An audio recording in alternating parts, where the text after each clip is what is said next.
Hello. Damn it, I just went to return some items and go to the bank. Oh, you just went now? What happened, Zany? What's up, everybody? Holy moly, it's Alex. Hope everyone's having a good, productive day. I just scarfed down lunch real quick. I literally lost track of time this morning, and then, I don't know, everything just kind of like blurred together, dude. Hydrate? I got you. I'm having a carbonated water right now. I just had like a rice bowl. That was it. Howdy, Alex. What's up, Vesa? What's up, kids?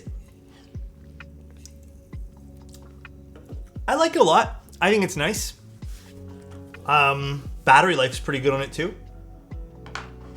I prefer it to that ergonomic mouse, honestly. That has not really seen much use since I ordered it. Well, other than the month that I tried it out, now I just think it's gonna sit on the shelf. Cycle8 time? Here we go. I'm at the train station? Oh shit. Brewing, thank you so much for 28 months of being here, dude. Cheers from Detroit. Thank you, Brewing. Rocking the sonnet? Hell yeah. Dude, I'm feeling like today's the sonnet day. Like, I'm going to leave it to be the sonnet. I don't know. The colors of this are perfect. Honestly, they're great for my desk right now. A little bit of pop from the orange, you know what I mean? Thank you again, Brewing. I appreciate that, dude. Quick question, Obscuras or Ghost Dragons? I think Obscuras are way deeper. Ghost Dragons have a bit of a... I mean, with all the SWK stuff, they have a bit more of like a top end. So if your goal is to get a bit more of that clack, then maybe go for that. But I think the Obscuras are a bit more balanced in a lot of ways. They have a little bit more of that like base to their... at least their complete cycle, I guess. Hello, have a good stream. Thank you, Kimchi Queen. Thank you. All right, guys, so today, it's nasty outside, and I wanted to go run one errand today, but honestly, I don't feel like going outside because it was raining for like half a second here, and I think it's still raining right now. Oh, gosh. But we're doing this Cycle 8 today. I ended up not finishing. I did a few more switches from last night. I ended up not finishing them because I had other work I needed to get to, so we're not going to be using these, but we're going to be using another set that I've, not modded per se, but I've given a once-over. Violet, thank you so much for the tier 1. I appreciate you. I hope you're having a great day today. I don't know why nothing's triggering on the activity feed here, but it's okay. I think it'll catch up. Thank you. I'll just make sure to read them all out. Alex, today's my birthday. Do I get to choose what keycaps we use? No. You know what? You know why I'm not going to do that, Adam? Let me tell you why. Because if I give you an inch of power here, you're going to say Greg. So, you're just going to say it, dude. I just ordered some HMX cheese. Dude, the cheese switches are nice. You can't prove it's your birthday? God damn, this Tamagotchi's just like not liking me today. God damn it, dude. Every day would be Greg Day. Why would I say Greg? Come on, dude. You can't prove it's your birthday? True. We need ID. Adam had like 6 birthdays just this year. I can absolutely DM Alex my driver's license. No, Adam, don't do that. Don't do that, dude. Tamagotchi sound, love it. Yeah, I've been trying to take care of it, but it's kind of needy. Then it will be someone else's birthday next stream. It's a slippery slope. You know what? I'm with Lost there. We're not gonna do that. Okay, so I haven't ditched it entirely. I don't think I'm gonna fully get rid of it. Like, it's still gonna be on my desk. I don't know. I just don't find this comfortable while I'm editing. I use this while I'm editing more so now. I don't know if I'm going to get rid of it or not. I can't return it, unfortunately. So, and it's already kind of showing like it's, you know, that like rubber texture they put on it? It's already kind of like falling apart on some of the areas, and I've only had it for like a month. Maybe I got like acid hands of some sort, but like, I don't know, dude. But how are you guys doing? We just saw each other last night. We just hung out last night to do things, so hasn't been all that long here. I hope everyone's having a great day today. Thank you, Wingy. I appreciate it. Thank you, dude. I don't know why the things aren't making noise, the alerts. I have no idea, but I'm just going to read out everyone and just thank you guys profusely, okay? Thank you, Wingy. The only Greg I'll accept is if the Greg face is on another keycap set. Yeah. If it's already organized one day, like I set it up, then sure, I'll do it. But like, thank you, Adam. I had a Viper Ultimate with rubber grips and they also started destroying themselves. Rubber on a mouse, whatever it is a bad choice. Yeah, like I said, I don't think I'm doing Logitech ever again in the future. At least that particular material from Logitech. I think it's a no-go for me. All right, let's jump right into it today. Last night we did like a lubing stream. TTSing. I don't know why. Like, there's no option to change that. So like, there's nothing I can really do. Yeah, yesterday we did some lubing. I did a few more switches, just like a small handful. They turned out great. Like, I think these are gonna be fun switches. I'm still not confident in putting these into like a prototype. I was thinking about it a bit more this morning as well, because I don't really know how they sound. I've never used them. And I feel like if we're doing a prototype, I'd rather go with like a switch that I already have an idea of what it sounds like.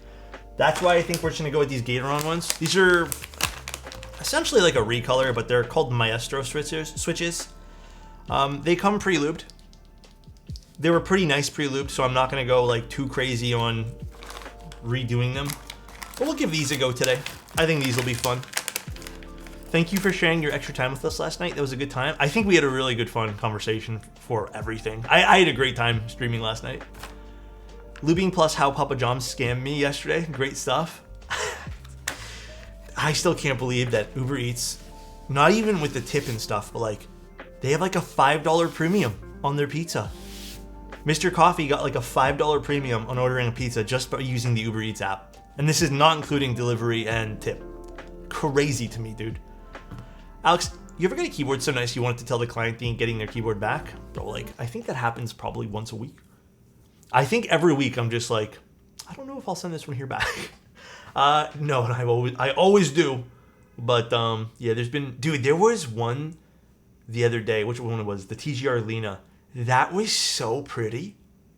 The Lena was, I think machining wise, lately, the Lena had to be one of my favorite ones. I don't know how well I'd use something like that. Again, I'm not too comfy with Alice boards. But the Lena was so pretty. That would be one of those boards that I'd probably just put on a shelf and just kind of like display. But I was saying paid and keeping the board. Sounds like a game plan. The escape key on the Sonnet is the most brightest hue I've ever seen on a board. This one? Really? It's that bright? I didn't know that. Hello, Alex. Hello, chat. What's up, Conan? Yeah, my camera picks up vibrancies. Like, even though I toned it down, I don't know why. Has there ever been the case where you refused to build a board for a client being too ugly / bad? Oh man, can you imagine if I said that to someone? Guys, I don't think I'd have like a stream if I did that. Imagine sending your board to me and like, no man, I'm not doing this. It's way too fucking ugly. Can you imagine? That'd be mean? Yeah. I mean, there have been boards that I don't necessarily like, you know, but the only person I'd probably do that to is Tim.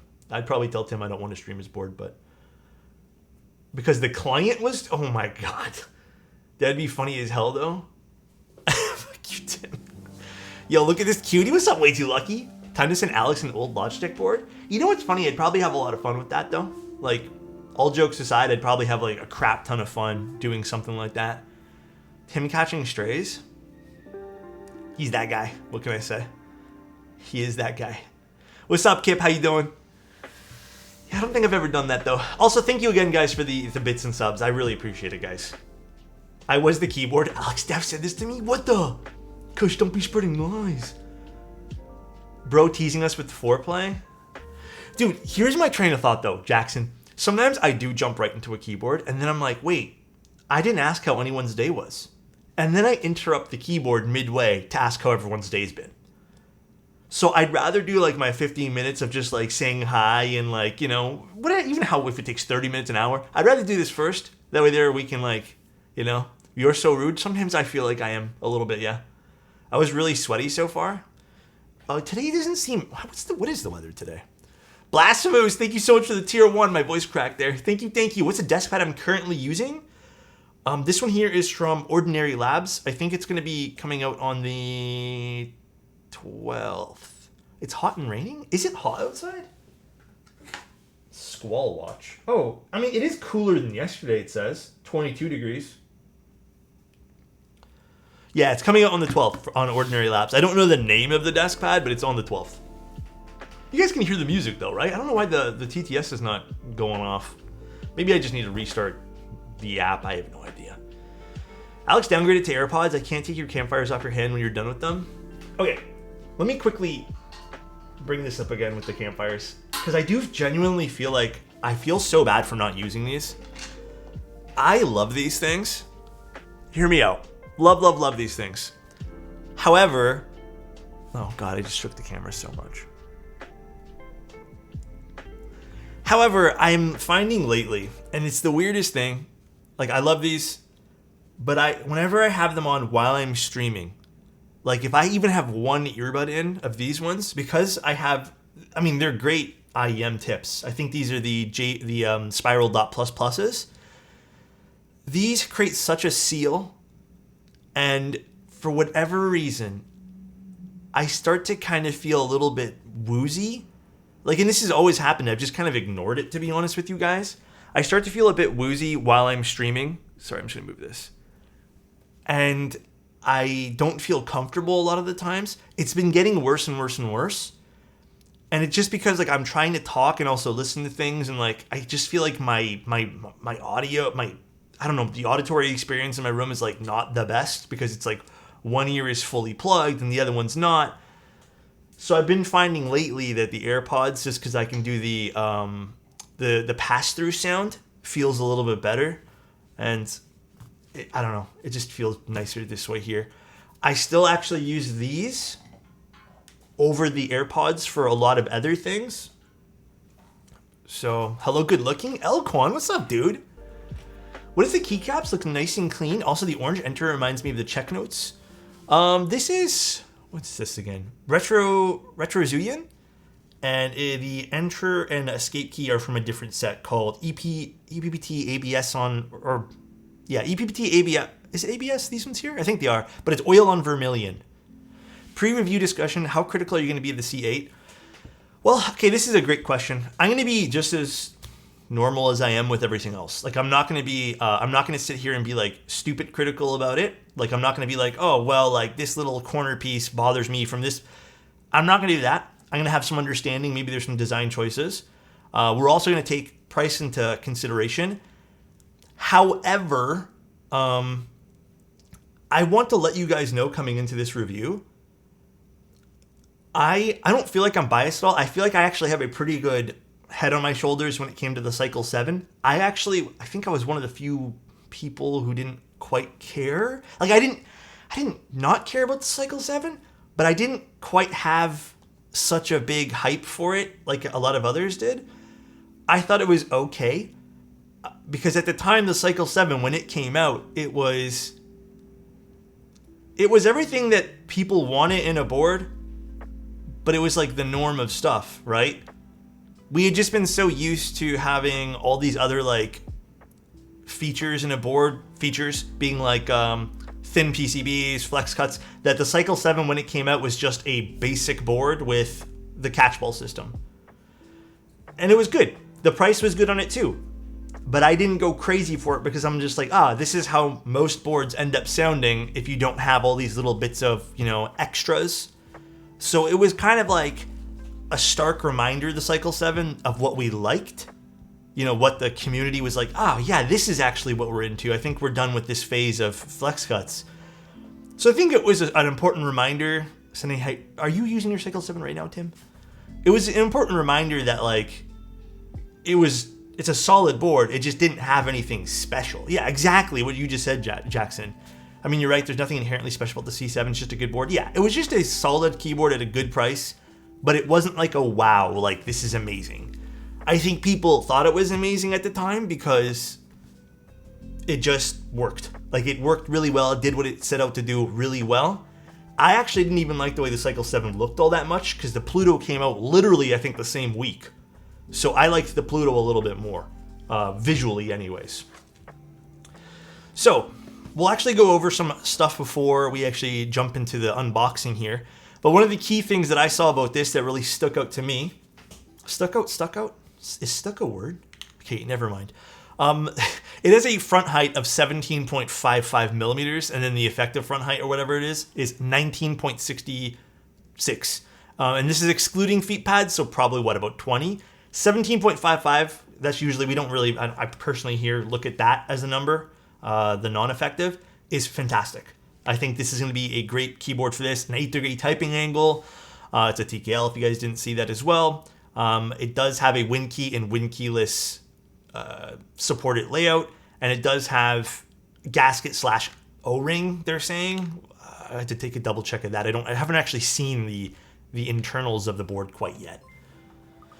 Now, I heard that when this board ran, I think it ran somewhere else first. I don't remember what region it ran in already. But apparently there was a titanium plate with this. I don't know if I don't see it here. Do I see a titanium plate? It looks like they've discontinued it. Apparently the titanium plate was trash.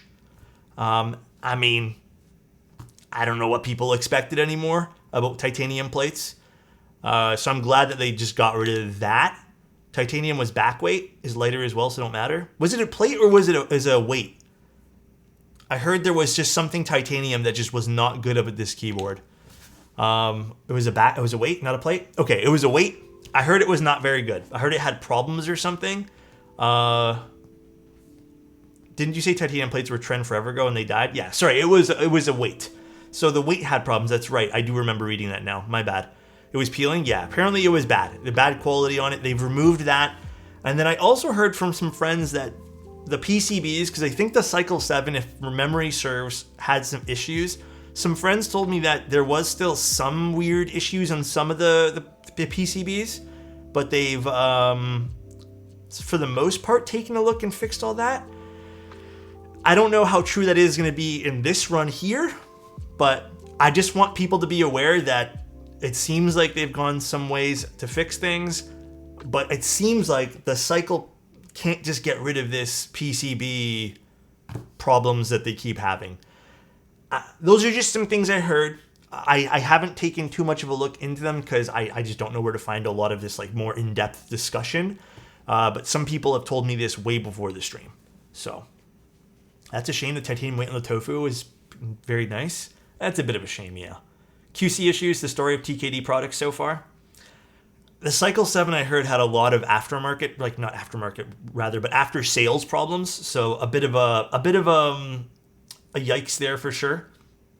There's also been a lot of complaints about the anodization of the C8. That I haven't heard, Jackson. So that's new to me too. Again, I can't really get to some of those forms, and some of the things that like I auto translate just don't work for me. So we'll take a look at the ano here. I don't remember too much of the ano being communicated to me, but these issues were also sporadic. Honestly, the biggest problem about the amount of flex and small internal space is preventing shorting. Interesting. Okay. For those interested, Uche is bringing back Mizu. The colors look off though. Interesting. Yeah, so yeah, that is also, Dynamite makes a great point as well. ClickClack is the vendor here. ClickClack has been amazing. I haven't had no issues with ClickClack personally. But again, I just feel like it's important that we still discuss these certain things. PCB issues are like the worst of all the issues IMO. But anyways, we have an internal weight here. Actually, we should talk about pricing first. Let's talk about pricing. Pricing starts at $155, and then I believe the most expensive configuration can get to what, $175, I believe? Let me see if I can make this. Well, okay, if you get the battery component as a brass cover, and then if you go with, I'm not going to count the HE PCB. I'm just going to count tri-mode. Okay, well, do we count the HE? I don't know. No, right? I wouldn't count it. Yeah, it's a very pricey upgrade. I don't know. Do we count the HE as like a... Nah, you know what? Let's just say forget it. I think we don't... It has an option to buy one, but it's an additional $130. But if you go like all out and get the brass battery cover and everything, it looks like you're going to be spending... Does it have like a... Nah, not really. It'll be $175 plus $60 for all the extras. So it'd be around $235. But if you just go with the basics, being the aluminum battery cover and the wired soldered PCB, it's $175. If it was like $80 standalone and 40 more for like the QK65 V2, I've considered it, but the upcharge is way too much. Oh, the HE? $130 for an HE PCB is... I get it, but like, fuck man, it's expensive. So we have the internal weight here. I've also heard things, again, I'm trying not... This is one of the rare cases, guys, that I heard a lot about this board through friends and actually mostly just people who bought it overseas. And they were telling me that the weight is like a must in this board. Like, please, Tamagotchi, not right now. They said the weight is like a must. Like, it doesn't sound so good without it. I'm trying not to let that stuff shape my opinion, but this is the most I've ever like heard before a stream like this. So we'll see. Internal weight doesn't work if you go tri mode. That would make sense. I'm assuming it blocks the signals. Don't neglect your Tamagotchi. It doesn't ship with the weight. Is the weight extra? I think it is extra, right? Inner weight's an additional $16. What's in this? Accessories? Let's see what's in the accessories. If you guys want did I put a link to that? I don't think I did. Here, let me get you guys a link to the Click-Clack one. We're your Tamagotchi now. Isn't the internal weight being an extra a bit scummy? If it was an extra $40, Jackson, I would say yeah. For an extra, what, 15, 16 bucks for the option? Some people may not even want it if they load the keyboard with foam. I think it's fine. Yeah, if it was more expensive, I'd be a little bit more upset. But since this is about $16 for the extra weight, I'm not super upset about it. Like, it's a pretty beefy weight. It's 340 grams. Like, it's not no laughing matter here. All right, we have a PCB. They sent over a solderable one today. Oh, they did send over some stabs. Does the stabs come in the box here? I didn't see anything about stabs being included. Do they have like an inclusion list?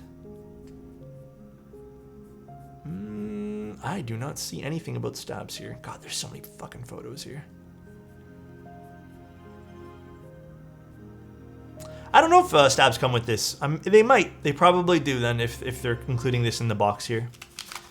I don't know what type of stabs they are. Maybe we'll use the included ones. We have PCB. We have a plate. We have foam. We have our gaskets. I'm not going to use foam today. God, there's so many things in here.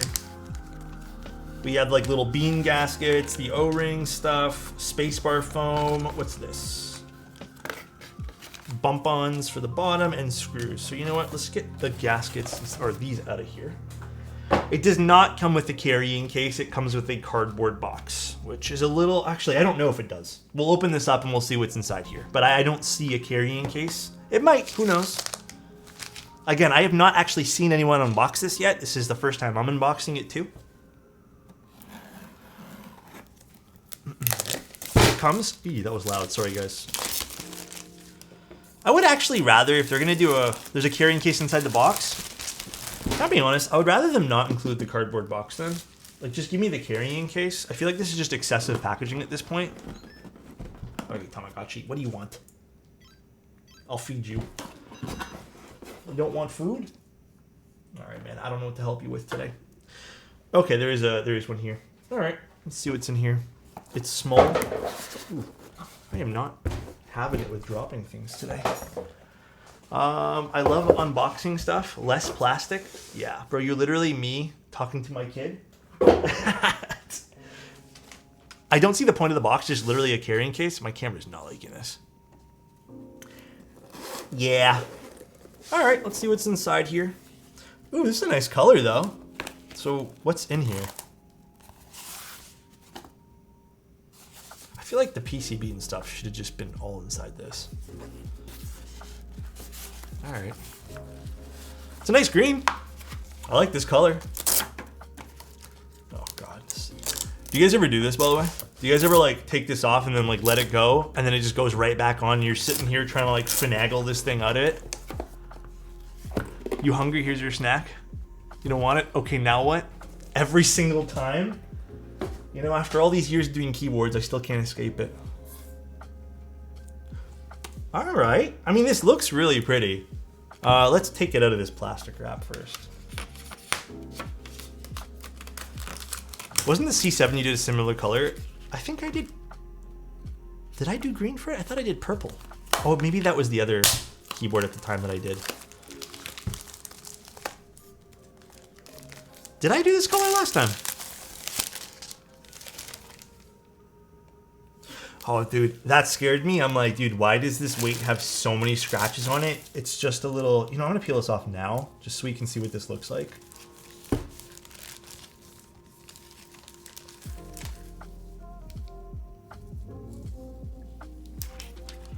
Ooh, I like the weight design on this a lot. This looks way better than the Cycle 7 already. They have like a brushed finish mixed in with this PVD, which is really nice. Hard to kind of show this because it keeps focusing on what's in the reflections. But they did a great job with this. This is... Oh, my camera is just not liking me today. This looks super pretty.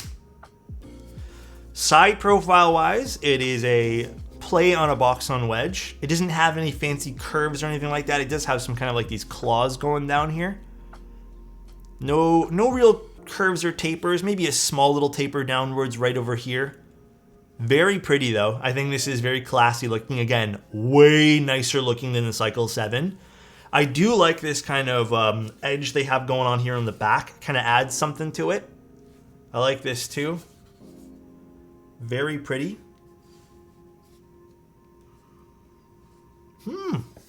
All right. How's the coating? That's what I'm kind of looking at right now. The ano looks fine. I don't see anything to be upset about on the ano. What were people saying about the ano in the forums there? I mean, I could also chalk it up to this being a reviewer copy, but the internal weight looks good too. It is brushed on the inside. It does have a ribbon cable, which I'm assuming is to help compensate for the very low front height, which you can already tell feels great. This is a TKD coating. Is this not an ano? Let me see. This does look like an ano for some reason. Let's see the colors. Oh gosh, there's so much to scroll up here. You know what? Where's my thing here?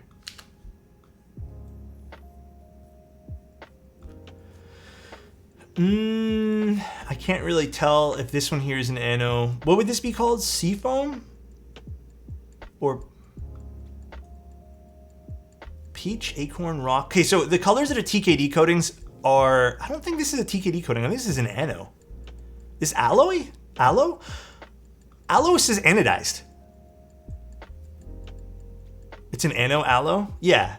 This looks like ano. This does not look like a coating. This is smooth. Yeah, this is not a TKD coating. The TKD coatings are cream, peach, lemon, acorn, which I'm assuming is a brown, canvas, and rock. And then the anodized units are crow, lunar, metal, which probably is like a gunmetal, ruby, peacock, void elf, that's a cool name, alloy, and zeal. Love your reflection in the weight. Yeah? Dude, this is kind of scary, not gonna lie. Finally, my Brock-themed keyboard is ready. Oh my god. Okay, let's put bump-ons on this thing before we go too far. It is nice looking. What do you guys think of the color here? Wink, please. Oh my god, dude. Do I need to like reset my camera today or something? What is Void Elf? It sounds like a purple color. If I had to guess, whenever I think of like Void Elf or Void, I think purple. Polybius or Expo on this. Void Elf is a purple color. I like the weight design though. They kind of spiced up the bottom with the weight design here. Already off to a better start visually than the Cycle 7. All right, let's see the insides here. Let's see how easy this is to open. Okay, this is nice. So it looks like we have a really large area for the LEDs to kind of get filtered into here. Ooh, I like the, normally these are silver, these are like a bronze kind of color this time. That's kind of cool. But there's all the internals. Some interesting notes that I'm already seeing here, which looks like they've taken some pointers from other boards. You can see right where these screws are, if I zoom in a little bit here.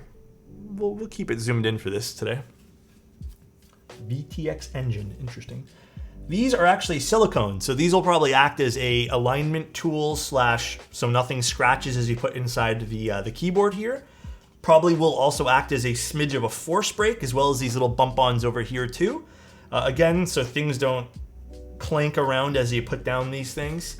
It does seem like they also have some foam on the inside edge over here, which is quite nice. Again, helping with alignment, probably also helping with some weird metallic noises from the structure. Cool. So this is a little bit thoughtful. We've seen this on 1 or 2 boards so far, I think mostly from like the Neo system. Forcibly broken with this one, yeah. Her TKD's not gonna go for the catchball system on their next board. I mean, hear me out, guys. If you're not doing multiple like crazy amounts of mounting systems, or like you don't have a lot of ways to tweak the board, there's kind of no point in it. You know what I mean?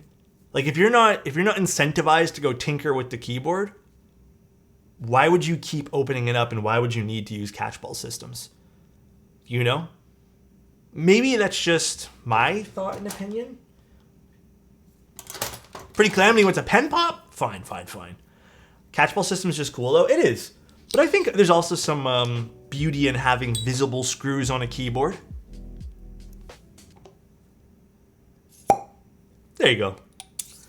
I do like the catchball system though. If you're incentivized to keep opening up your keyboard and try new things, it is a lovely thing to have. But if you're not really incentivized to do so, then maybe not. Damn. You guys like the little pen pop?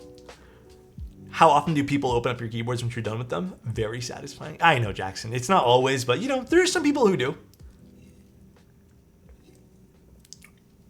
Let's go first full circle and have fake screws. Doesn't Gray Studios do that a lot? I love Gray Studios though.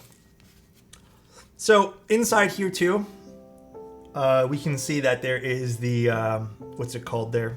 PCB, the daughter board kind of filters out this way here. And then there's a little badge, PVD badge on the inside on this side. Kind of cool. I feel like there's a lot of little badges in this keyboard. Designer signature there, another logo, and then VTX engine. Not really sure what VTX engine refers to. But let's put this back for now, and let's take a look at the PCB. What do you guys think of the case so far? I'm surprised they didn't use a magnetic connector. Perhaps spacing inside. I have no idea why they didn't use it. I'm not too hurt by it. It makes more sense if you're doing it with this, but it is what it is, I guess. I guess we'll open the weight later. I'm not too worried about it right now. Flat white. 20 months sub now to TTS the works. Weird. Thank you so much. I appreciate the 20 months of being here. Thank you. Oh, is this a 1.2 mil PCB? Does it say on the website what kind of PCB it is? I don't think I saw the width of the PCB on their page here. Should be 1.6. It does not feel like it. This feels like a 1.2.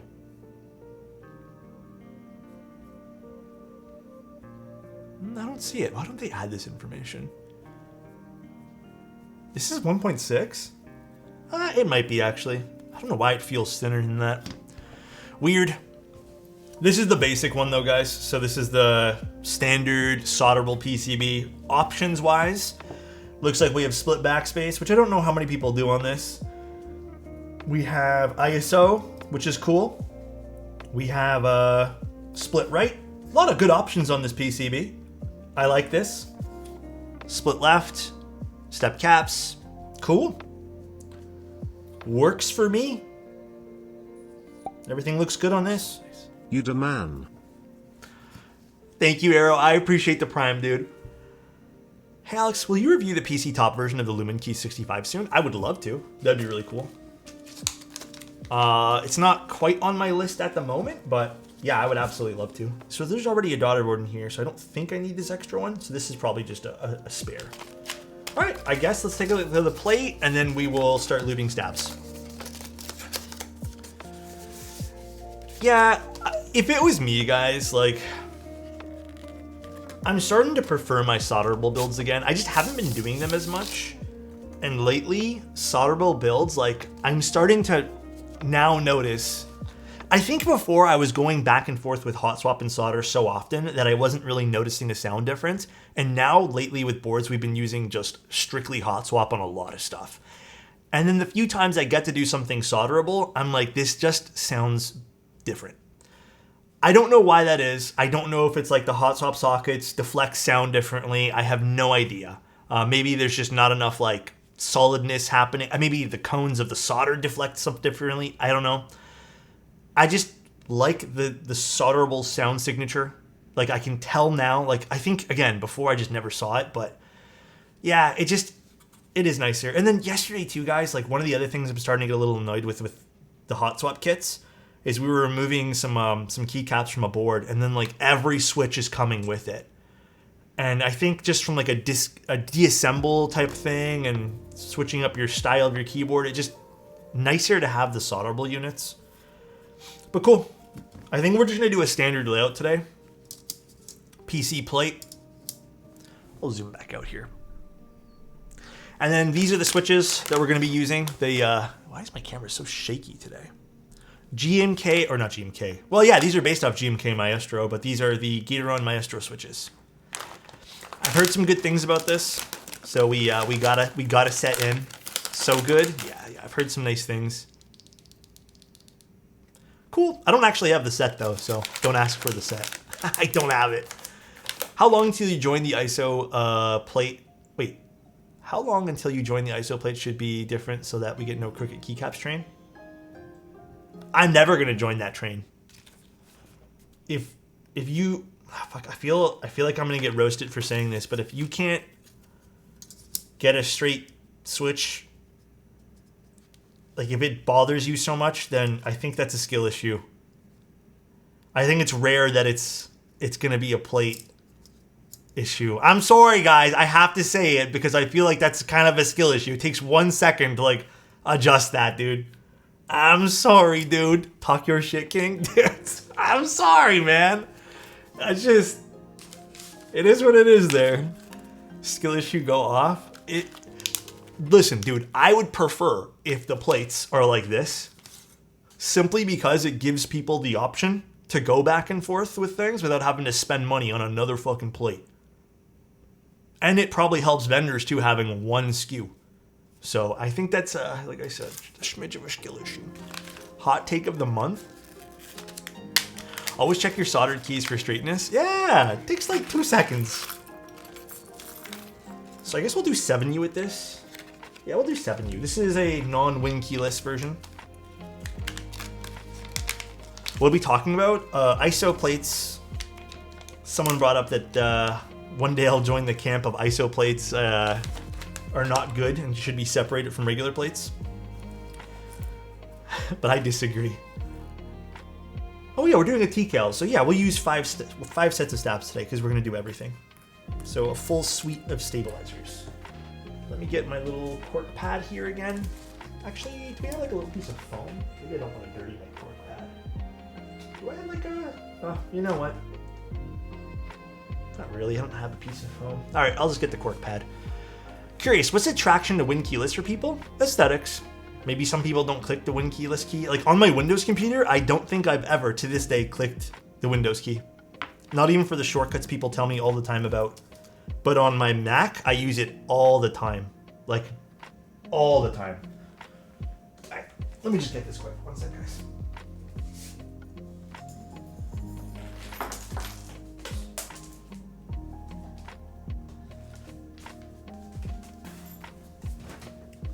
Skill issue, Alex? Yeah, that's the skill issue, for sure. Agreed. So I don't know what kind of stabs these actually are, so I guess I'll just do dielectric grease modding these. I guess. I feel Win keyless balances the emptiness of nav clusters. I mean, if it was up to me, I would go with Win keyless for everything, but it doesn't work for me on everything. I like the aesthetic of Win keyless more. For me, it looks prettier. But always remember too, guys, a lot of this stuff we talk about, like what's better and what's not, it's all preference based. And I think that's really important to remember too. Like it's up to the user.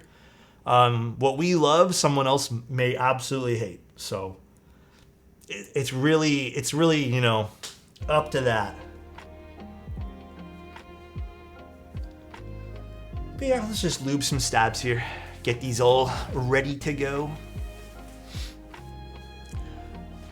But whose preference is best? Chozo's. But he's not here right now because he's busy. Chozo has the best preference. My preference is best. Adam's is his own. Adam's preference is only his own. Mine, of course. I mean, we Mac users need those keys. Yeah, I have to have it now. Like, I can't do the Win keyless on this computer.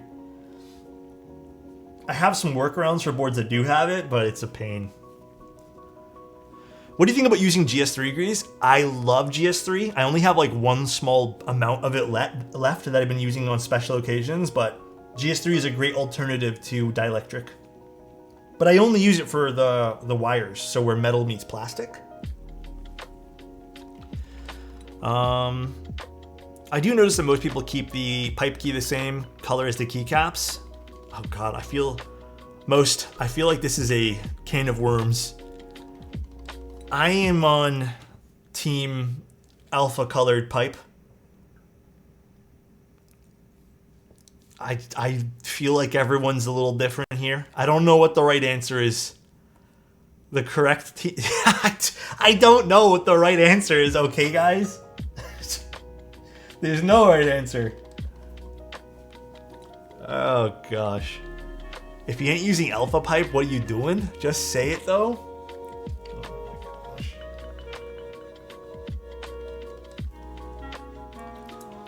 IMO, it's situational.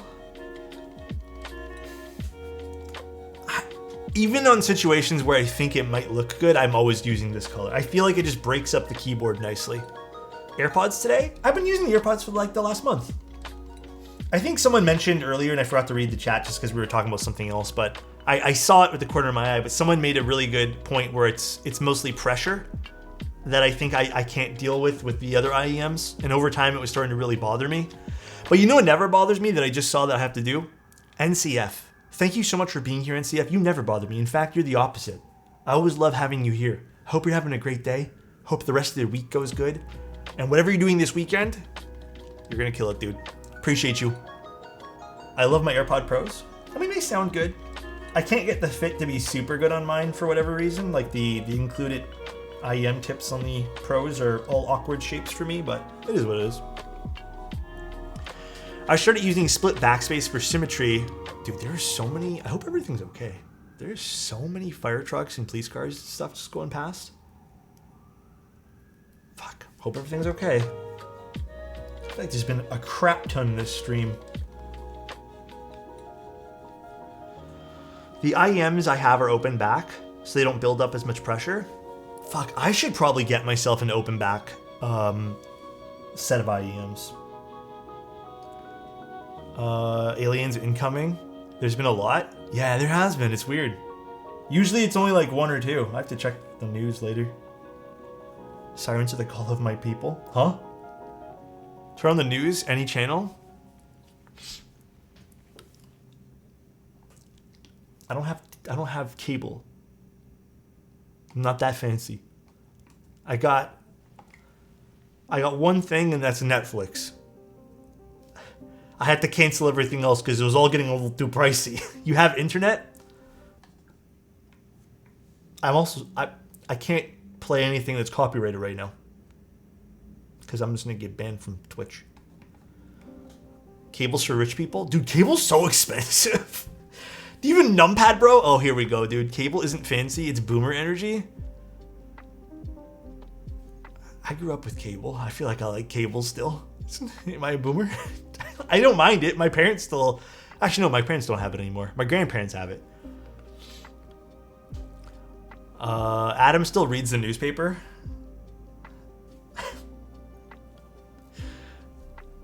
Internet TV? I don't think we have that. All those things there are like... Oh, do you mean just going onto the website? Fuck me, dude. Never mind. I've been working on a new shirt design. Let's go. I can't wait to see it.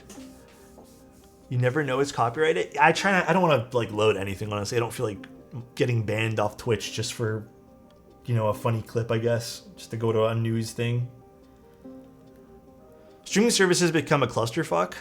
I mean, okay, well, actually, technically, I have Amazon Prime, but I'm a little upset with Amazon Prime right now because they started, I don't know when they did this switch over, but now everything on Amazon Prime then comes included with the Prime thing, which is like $110 a year. They started doing ads on like every show, and there's ads. Like, I know it's only like 40, 50 seconds. Sometimes I get a minute, but like, the fuck? It's so weird. So for me, I don't really include that as something now because I'm mainly using that subscription for like Amazon purchases. The 1 or 2 times I watched something on Amazon Prime, which is like The Boys. That's the only thing I really watched this year. And maybe Fallout, but sucks. It's odd that I don't get ads with Amazon. Really? I get ads all the time, no matter what player or whatever I'm on. In India, Amazon Prime now has more rent content than stream content. That sucks. What's the cost of Amazon Prime in India? I'm so curious. Actually, what's the cost of it in the United States too? Yeah, I get ads when I watch The Boys, like 3 or 4. It actually even has like the progress bar on the bottom of Amazon Prime, it has like little points where you can tell where the ads are getting played. So it's actually, if I'm not mistaken, there's a lawsuit against them for the stuff they're charging Amazon Prime members for. Oh, really? It's free with internet connection? Which, Amazon Prime? Prime is $18, like a month, or I don't know how you guys do it there. We do it per year, so it's a month. Damn, that's kind of pricey. Oh, for the year? Like 18. Which currency are we going by? I guess that sort of makes sense if they're gonna give you ads for that. Or $18 seems like, again, I don't know the demographic of how much people use Amazon stuff there, but I'd love it for us to be $18 here. It's like $110, and I think I have a deal for it. That sounds like such a good deal to me. $140 USD now in US, $15 per month USD. I wish Twitch and Discord would price regionally. Doesn't Twitch price regionally? Or wouldn't, you're asking? Amazon Prime for $18 US is a steal. Well, if they're not getting all the perks, like in India, like we are in North America, I guess, and I say perks very loosely, then it might be a totally different kind of subscription, I guess. Another reason it's cheaper. Prime doesn't have Twitch Prime if you get it from India, by the way. Oh. Yeah, you know what? I'm actually pretty bad at this too. For a number of reasons. I always forget about Twitch Prime. And sometimes I remember, and I like to use it because it comes with my subscription and I want Amazon to pay out that particular content creator. I always forget about it. Even reminding you guys, like I probably should do a better idea of it, but like, fuck, I always forget. Or not better idea, better job of reminding, but always. Even Prime Gaming was something recently. You know what I noticed that I was a little bit sad about? They got rid of the TFT Amazon Prime thing where every month you get a little something in TFT. I was a little bummed about that. I'm not gonna lie.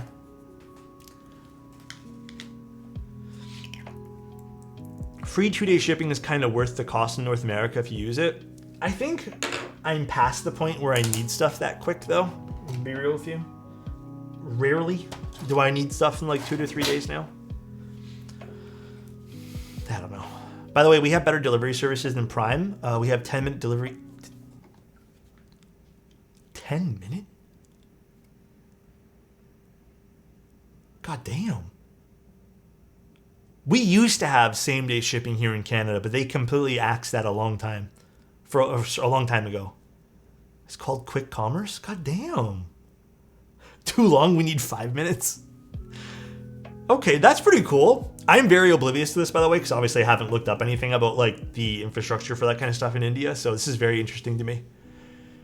India is spoiled with delivery, at least in metro cities. Yeah, that would make sense. I'm assuming it's not everywhere, but probably like dense areas. The cashback I get from Amazon Prime credit card. Oh, I don't think we have that here either. You know, one thing I get asked a lot is if I have Venmo. I don't think we have that here in Canada. Venmo and a lot of these things. because I don't know if you guys in the States have it, but we have like bank-to-bank e-transfers.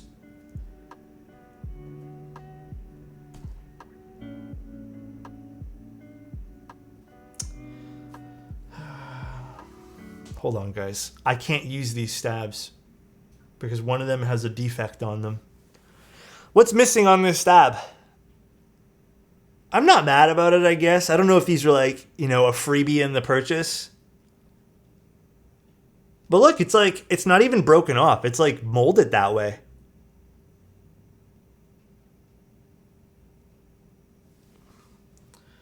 Oh, well. Must be a wireless stab. I'm just going to do split right shift. Actually, you know what? I might have one extra stab lying around. Hold on. Ow. I kicked the box. Yeah, I have an extra stab. I was playing around with this yesterday. Never mind. We'll just use one clip in for that particular one. It's normal wireless. That's funny. It being a freebie makes the issue worse, IMO. It means a new user might buy a kit without his stabs and then not know how to fix the issue. You know, you make a really good point, Fried. Make a really good point. I don't know if that's going to be like a consistent issue across the board, but hey, you know what? It seems like it was just one. I would urge them to take a look at the stuff that the QC on that pretty weird. Maybe that's a complete one-off, who knows, but sort of strange, I guess. Split right shift is tolerable on a TKL. That's okay. I don't really like it personally on a TKL. I was building my Cycle8 with your video and I totally forgot about normal shift because you had split shift in your C7. It's weird because I think the C7 looked better with that, but I think on this particular board, I think I'm gonna go with a regular schmegular one. I just like the look of TKLs with a full right shift. Now coming to Saudi Arabia, I see how much a lot of stuff is expensive, so as subscriptions, etc. being cheaper in India, also because of how large population is. That would make sense too. Crazy though, 10-minute delivery is mind-blowing to me. That is kind of cool. That sounds stressful to work in that environment though, man. What if we took TKL and removed the arrows and F keys? That's a genius idea. Oh shit, is it like raining really hard right now? I have the blinds closed and everything because I am not feeling sunlight today. My eyes have been super sensitive. I need my full my full size right shift. How would you do a 60% in, Yoris? Thanks for the follows, by the way, guys, and thank you guys for the subs. I do appreciate it. Can Twitch maybe not hide the Prime Gaming Twitch sub? Shake my head. It's funny how far down when you click sub, if you have to scroll all the way down to get to the use your Twitch Prime. It's like in the smallest area too. We're building the Cycle8 today, yes. Bear asked Alex in chat, what tips would you give someone that is wanting to enter the hobby but is getting paralysis by analysis? I love that saying. There's so much info and it feels like it's easy to make the wrong choice. IMO, little in my opinion here, but make the wrong choices. That's half the fun. If I'm going to be honest with you, dude, like you're never going to be satisfied. I would make the wrong choice and just live with it and then learn for the next thing. I know that might not be a viable thing for everyone, but I think that if you kind of open your mind just a smidge, learn to love your disgusting keyboard. You know, like if you go, okay, well, this is not exactly what I like. It just gives you, a better direction for the next thing that you end up getting if you end up liking it or not. I think, though, my opinion, that maybe help you on the paralysis by analysis type thing. If you do look at a lot of stuff and you're like, shit, there's just too many choices. If there's something you really want. So, for example, if there's like this one over here that costs $300 and $400, this one here that costs $100, I think a lot of people will probably end up getting the $100 one. And then what I see is they end up ditching this keyboard and then go for this one here. If you kind of already have an understanding of maybe like a style that you like that ends up costing a bit more, save. Don't just go by this like, you know, buy one, sell one, buy one, sell one. Get the one that you actually want. So maybe that'll help your analysis of looking at keyboards. Is just kind of axe the ones that you're kind of iffy on. If you like something, get the thing you like. I will say with a lot of keyboards these days, you can make a lot of things sound good, so I wouldn't worry too much about it. But again, don't be afraid to make mistakes. Again, I know that's not financially viable for a lot of people, but if you can afford to make a mistake here or two, then you make it. It's just a learning experience, and then you wait to get the next thing, right? That's how I do it with things too. We all make mistakes. Sometimes I buy switches and I'm like, well, these are definitely not what I liked, so I'll wait to save up for the next batch or something like that. But I mean, in this kind of hobby, you'll end up missing out on a lot. You'll end up, regretting a few decisions here and there. Goes without saying, but I think that's part of the joy of doing anything, right?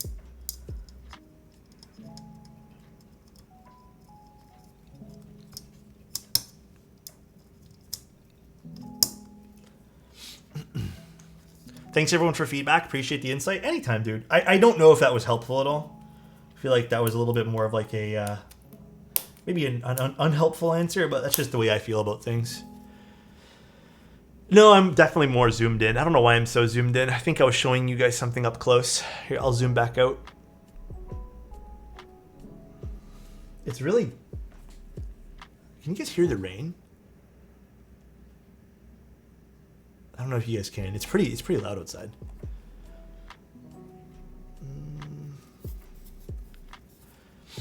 If money's fine, making the wrong choices for the hobby is really good advice. If it's a one-off buy, wouldn't you go based off what you like in terms of what you already have built? Your thoughts? Yeah, I don't know. I think there's a lot of interesting ways you can do things in the hobby. A lot of fun things you can do.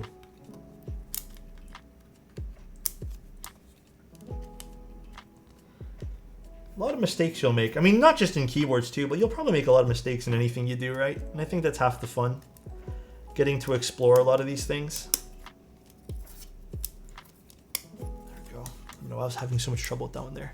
I love your tattoos. Do you have a theme for all of them? They are pretty much all random. It's just kind of when I was getting them done, I was so eager to get like, all these ideas in my head just on paper and stuff like that. And then when I showed the artist, like they did their rendition of things, and I was so eager and kind of low-key in a rush too that I feel like I didn't properly theme out things. But I like my tattoos. They're fun.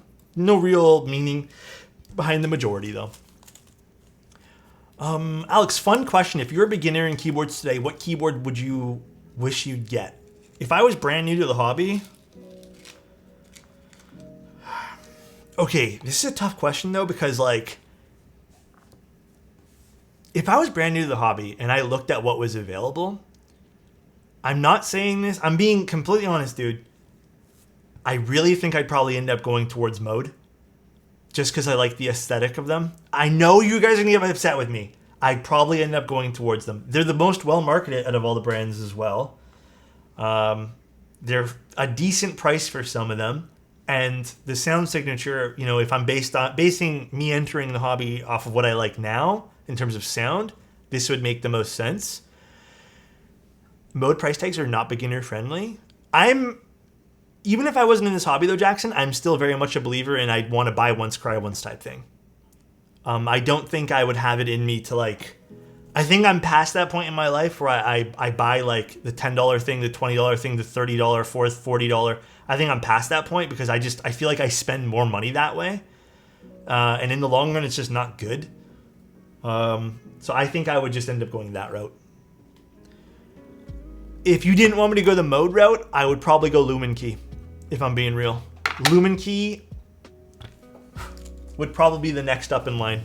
I probably wouldn't go for any of the Neo or QK series. It'd be the Lumen Key. Again, purely based off of sound signature and some aesthetics, the Lumen Keys are pretty. What is this, Philips? Mode is barely more expensive than Logitech. I'm also in agreement. I think that some of the gamer keyboards, I don't know if you guys have taken a look at some of the prices of the gamer keyboards. Whew. Some of those things are pricey, man. Ain't gonna lie, some of them are a little bit, ooh. Why wouldn't you go for Neo or QK? I just don't like the way they sound. They're not really my thing. They're a bit more flat. The only one that I really liked in recent history was the Neo Ergo. They're a bit more bassy, a bit more flat. I think, you know, I think for me, I just wanted to go with the one I like the sound of. The pre-built GMMK Pro was 340 USD at some point. It's insane. Yeah, the pre-built for the GMK Pro was the dumbest decision they ever made, and I think really just kind of solidified the fact that they are so tone deaf with their community. They just extort money out of people. Dumber than the goat stabs? Yeah, the cringiest name for products, man. I swear to God. GMMK fell off. I think Glorious fell off entirely, though, truth be told. They, I can't remember if they sold out or the current CEO stepped down or something like that, but not saying they were good beforehand, but you know, at least when they did their cringe marketing, it was, you know, worthwhile. But nowadays it just feels like they have like some products that they have some fans of and they're completely milking them. I still think this, and I don't mean to like talk shit too much about them, but the most ridiculous thing I saw them do, and I'm so happy they did this because they just showed how fucking tone deaf they are and how scammy and scummy they are, was when they came into the keyboard hobby and they were just like, yeah, bros, we're the next best thing. We're gonna redeem the keyboard hobby. No group buys, bro. Literally after saying that, the next two products they have are group buys for mice. I think they were like literal pre-order group buys. It was the dumbest thing ever. And then that's why I'm just like, bro, you guys just talk. Holy Panda Scandal was funny. That was another thing. Well, they're kind of known for that, though. They're kind of known for stealing namesakes of things and ideas of things and all that stuff. The GMMK Forge, yeah, that was another weird thing that they did. I don't agree with anything they did. They don't really like me there, so. Didn't Glorious steal your keycap design? They did, and then they tried to pay me off to basically say that it was okay that they used the general design of, like, it was just weird, right? The whole situation was weird. And I told them no, I didn't want their money. Honestly, I can't recall. It was a fair sum of money, though. Way too lucky. But I made them include it in their thing, their speech, whatever it was that they had to put out, that I declined the money because I didn't want to be part of that at all. I don't agree with stuff like that. It wasn't 7 figures. It wasn't even 6 figures. It was 5 figures, yes. I just don't remember the exact amount.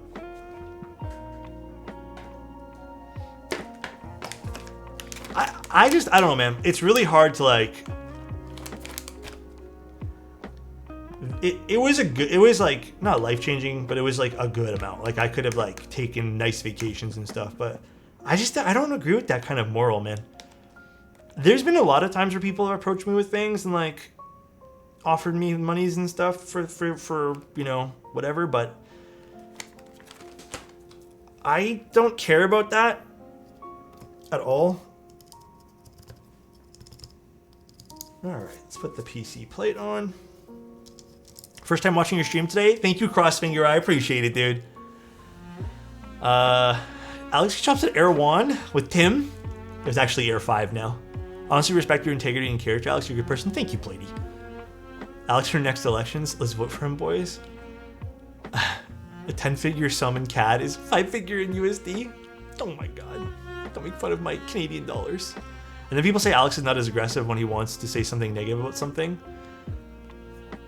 I don't know. I just even that whole thing. People think I'm like this pushover nice guy. But if people actually like took the time to actually know me, if there's something I need to speak about, I speak about it. But if I can avoid even giving people like the negative attention they want, I try to. But if something absolutely needs to be said, I say it, and I've always done this. But I also think that if someone has tried their best with something, hear me out. If someone has tried their best to design a keyboard, right, and they're looking for feedback, which a lot of the times are, like the bigger brands, I will usually be a lot more critical about things because I understand the direction they're going. But let's just say, I don't know, let's just say Scotter designs a keyboard, right? And he sends it to me and he's like, I'd like to, have you take a look at it. And I take a look at it. And in my mind, I don't want to show anger and aggression for mistakes that maybe Scotter did that maybe I know of, or maybe just something we all agree could be better. I'd rather just point it out, be like, I think this needs to be fixed, and move on.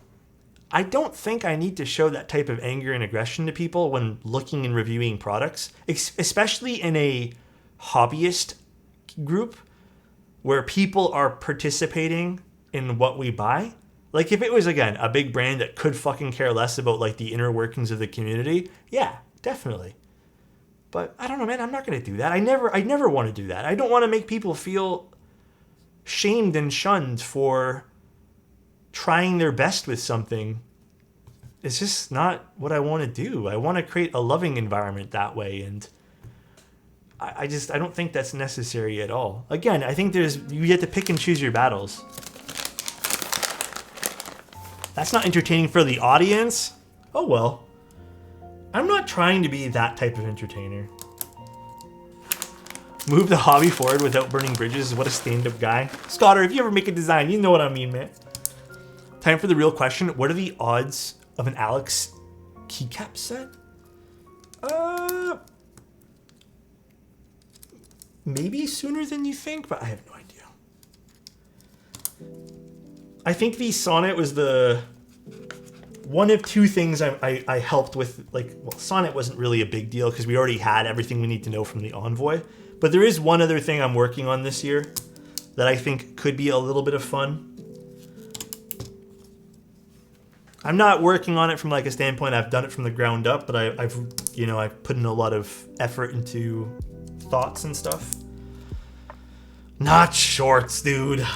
Shorts is a lost cause. I give up with that, man. I give up with the shorts thing. Orange shorts merch, dude, it is crazy how hard it is to find orange shorts. When I first started, I thought your reviews were overly friendly, but being unfamiliar with the technical jargon, it was me having a hard time understanding the depth of your critique and mistaking it for being nice. Well, I mean, honestly, I feel like a lot of people do that, Dynamite. Everyone thinks like, by me saying, yeah, this could be better right over here. I think people want this, right? So let's just say that this is not working. People want this. They want like, oh, Simon's here.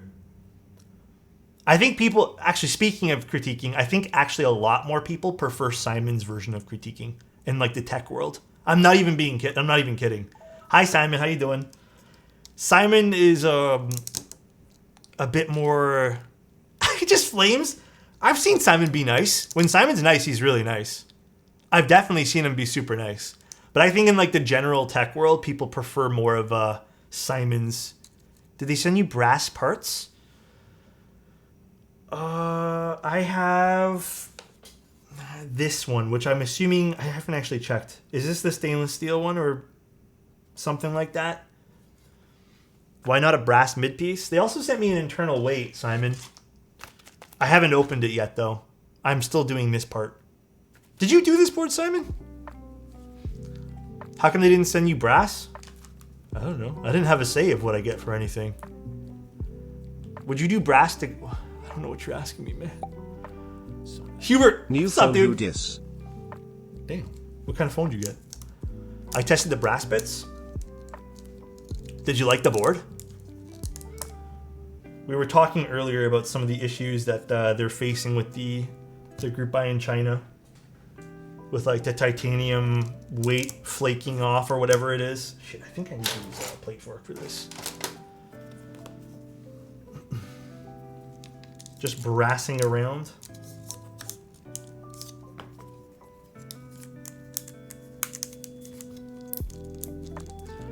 Titanium's so nice. Why titanium when brass?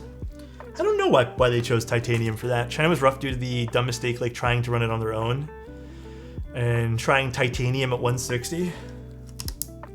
Yeah, That's a bit of a mistake. I am glad they didn't go with a titanium plate, though. That would have been poo. What's up, Alex? What's up, Durian? How you doing, man? I would like to know how a keyboard with tungsten could sound. I don't know. At least international runs should be cleaner now. I can't remember what the end result was, but are they... I don't know if you know, Simon. Are the PCBs the same as the one they ran in China too? Because I did hear from some sources that the PCB was also having issues. Someone did also tell me that the PCB was being corrected for this one here, but I don't know the exact state of what's going on with that. I need your input. Black top sonnet with a copper plate and accent and anthracite keycaps. Good, bad, too basic? I'm not too familiar with how the copper plate's going to sound in that. I can't really give you a good answer there. Honestly, Logan, it's a little tough for me because I don't know what the copper plate's going to sound like. What switches are you using? Cycle8 PCB was sus because they made random changes between the C and International. For C, it's good as is. No changes, no plans to change it.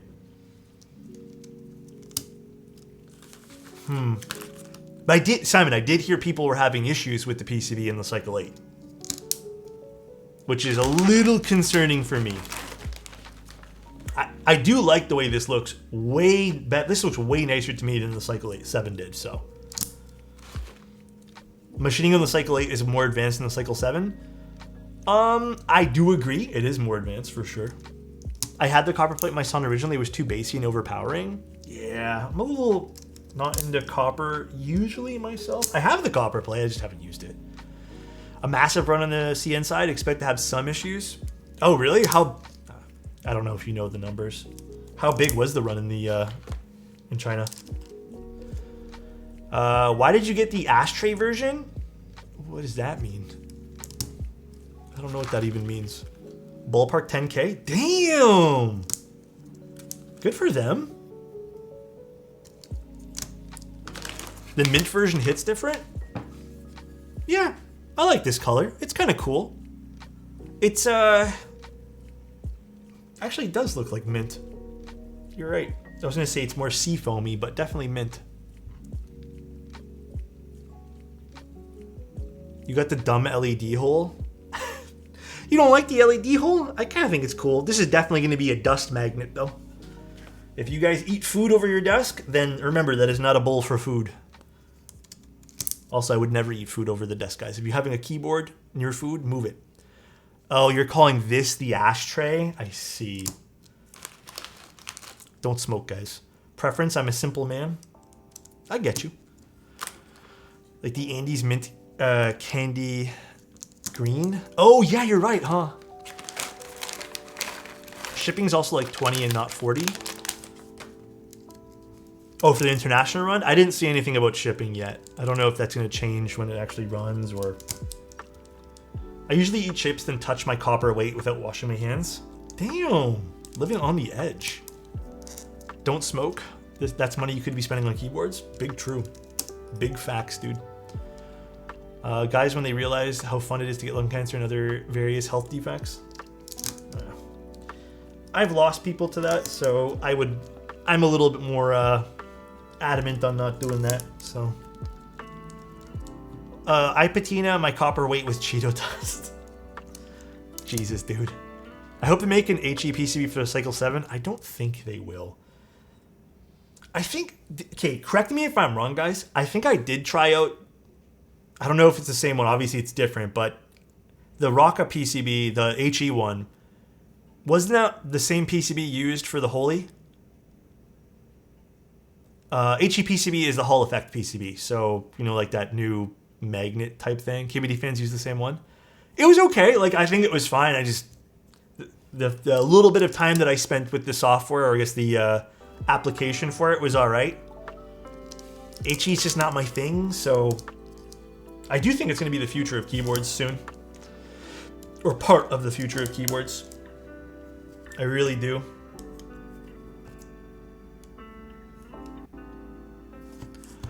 Wooding style still can't be beat. Yeah.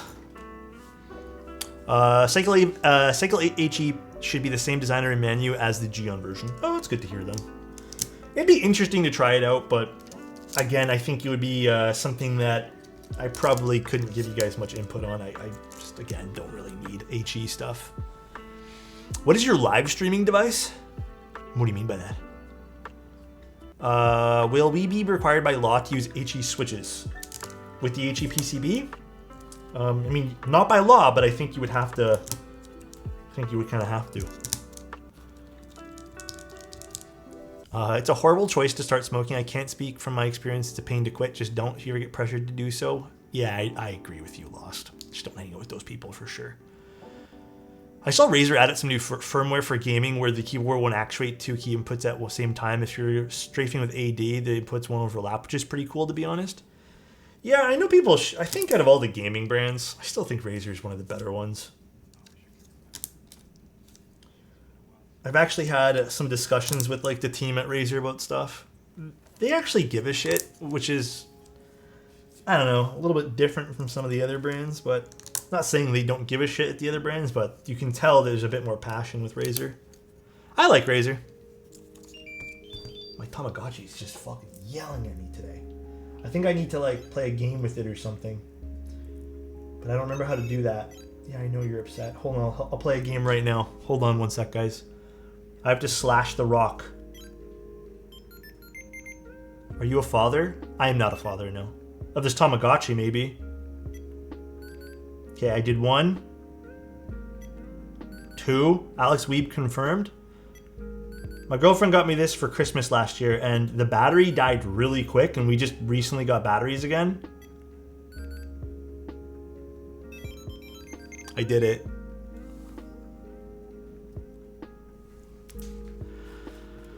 The Tanjiro Tamagotchi. Alright, back to this. Now father, he's a daddy though? God damn! That one looks mini? This is the Nano.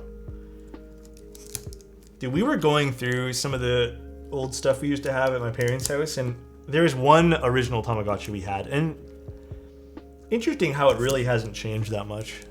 Hyperfuse would look sick on this. I do not have Hyperfuse. I don't know what keycap set we'll use for tonight. I keep forgetting I need to solder this together today.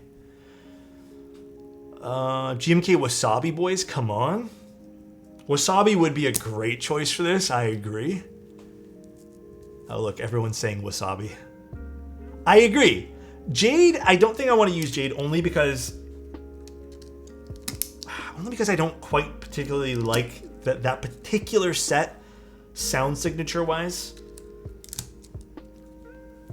Please tell me you don't. Wait, I have Wasabi. I think it might be. Is it on a keyboard already? Dandy would also look pretty nice on this, I think, too. Or olive, if we wanted to go with like a green theme. Wasabi feels like the easy choice. Let's get crazy. Oh shit, I have just the set then. You guys want to get crazy with this one here? I have a perfect set that I think will match this perfectly. If you guys want to get super crazy with it.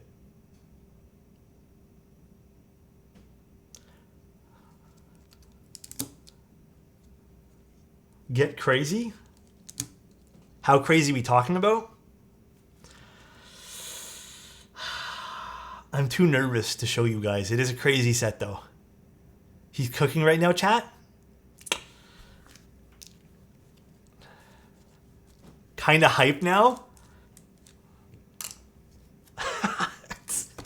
So no, I would not use the ceramic caps. Though that was another brand that reached out to me and asked me if I want to take a look at those things, and I said no. Let me just make sure everything's nice. Again, tip for you guys here, make sure everything's seated nicely. Give everything like a press. If you're doing solder, press everything in nicely. Just inspect your PCB, make sure all the pins are good, make sure, like, you can kind of tell if everything's the same level too when you look at it from an angle. Just take a look at it before you go crazy and start soldering it all in. This does matter in the long run. It will affect sound signature ever so slightly, so again, just take your time. No need to rush.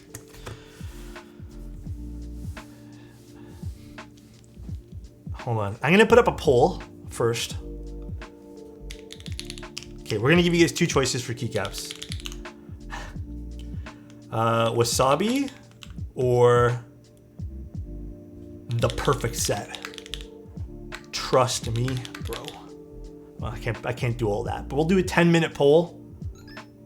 Dude, what do you want? Oh, cool. I've never seen this before. What is this? Hey, that's pretty neat. What'd that do? I don't know what that did. I trust Alex in my life. Shit. Don't trust Alex. He's doing Noel for sure. You know, I wasn't thinking of Noel, but Noel actually would be an interesting choice for this, I will say. I don't know if I'd go with that personally, but would be an interesting choice. If it's Noel, I'm dipping.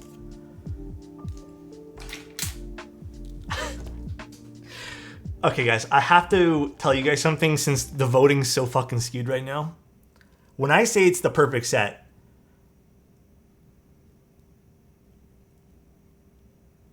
oh, fuck, I don't want to tell you guys what set it is. Never mind. You guys can just vote. Can't wait for this man to go wild and then take out GMK1. No, it's something different. Wob. If it's Greg, I'm done. It's not going to be Greg. Guys, that is furthest thing from perfect set. I voted to trust your opinion, Alex. Oh, shit. I was just joking around. I don't actually know what the perfect... No, I know what the perfect set is. I'm joking. All right. What the fuck? Why isn't it turning on? There it goes. I actually don't have GMK dots. You know what else might go really nice with this, too? Actually, I'm not too sure. Serica? Serica might go decent. I don't know if Serica would work. GMK Nord? Oh, Nord would go interesting with this too. Maybe it would be a little bit too conflicting color-wise, but Nord would be interesting. A crazy reveal? Do I have the set on hand right now? Let me see. Shit.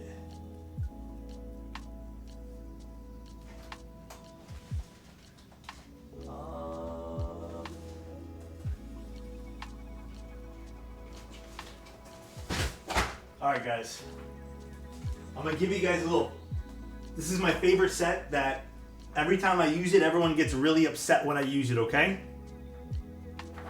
Bam, retro wave, bro. That's the perfect set for this.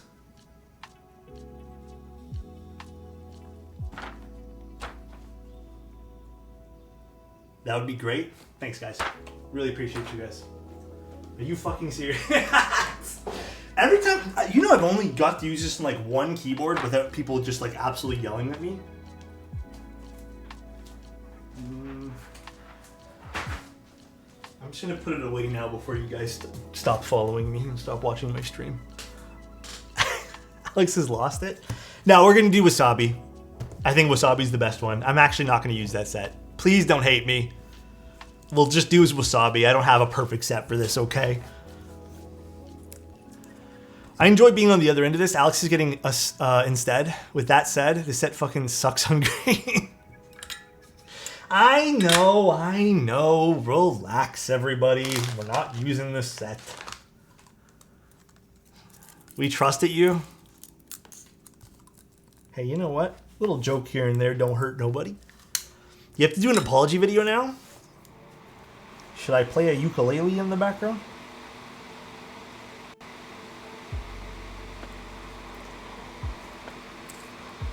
GMK bow. Oh, that would be a beautiful set for this, actually. I don't have that, though. Even Sloth would be really nice for this, to be honest.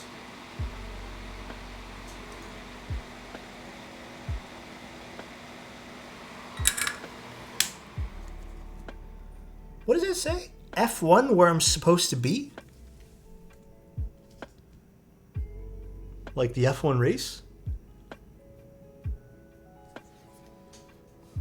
Cute. Modern materials stone. Stone would look really nice in this too. That would be the F1 key. Well, yeah. Like the movie with Brad Pitt. Yeah, F1's just a movie, right?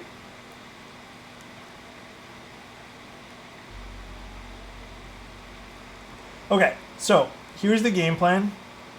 I'm just going to do it like this for now. We'll do both mounting systems. Again, I've been told this sounds...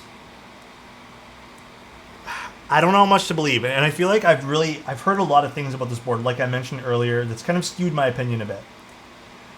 I have heard that it sounds better, if not almost need it, to use the internal weight. But we'll try no internal weight to start, and then we'll include that afterwards. In Brazil, F1 means, like cigarettes or something, or marijuana. F1 is just racing. Some lilac keycaps would be fire. Lilac on mint.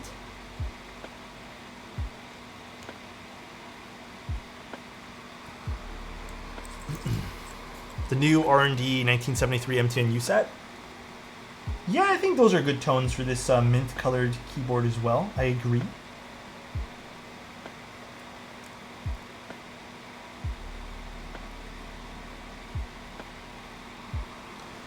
You know what you should do, Alex, is gather all the names of your keycap sets and put them in a wheel randomizer every once in a while, spin the wheel and see what we get.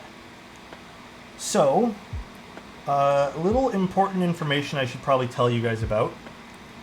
I will be documenting all the keycap sets that I currently have. I will be moving spaces pretty soon.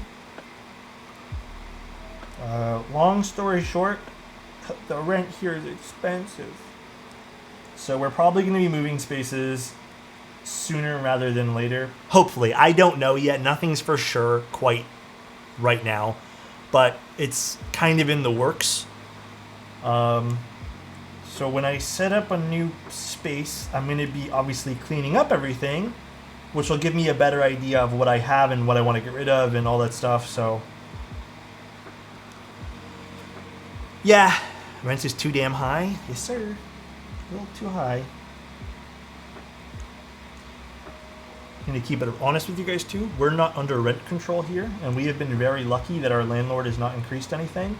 But I don't know how long truly that will last. I feel like that is a very temporary thing for us here. So I'd rather not take any chances. And before that gets increased, like I've seen other building or other units in our building, I just kind of want to move. Not in the core. Right now I'm in the core of the city, but I'm still going to be in like the GTA, I guess. I know it's a pretty broad sentence there, but still in the city, I suppose, in the GTA of Toronto. When someone wants to increase rent, just tell them no. Simple as that, dude. We love it. What's your opinion on Toper? I'm thinking about getting into it. I have used it multiple times. I have modded it now 2 or 3 times as well. I'm going to keep it a buck with you. It's not really for me. I think it's a very personal decision to make. You kind of have to really enjoy the typing feel of it and the sound of it, and it just wasn't really for me. Like, I prefer more of a snappy feel and sound signature. So, it is fun to type on, though.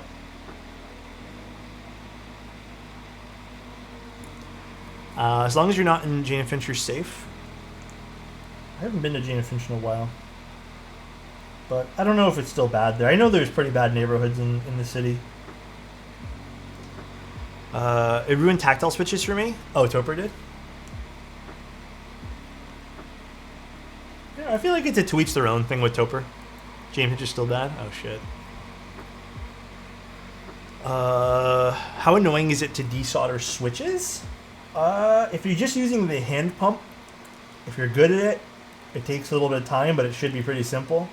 But if you're like me, where the hand pump just is my enemy, it takes me a bit of time, and I prefer using the desoldering gun, so it's an expensive solution to doing that. Sonnet in 65 with copper bottom is a huge difference versus the alu bottom. Many people avoid buying the Sonnet in 65 because of that.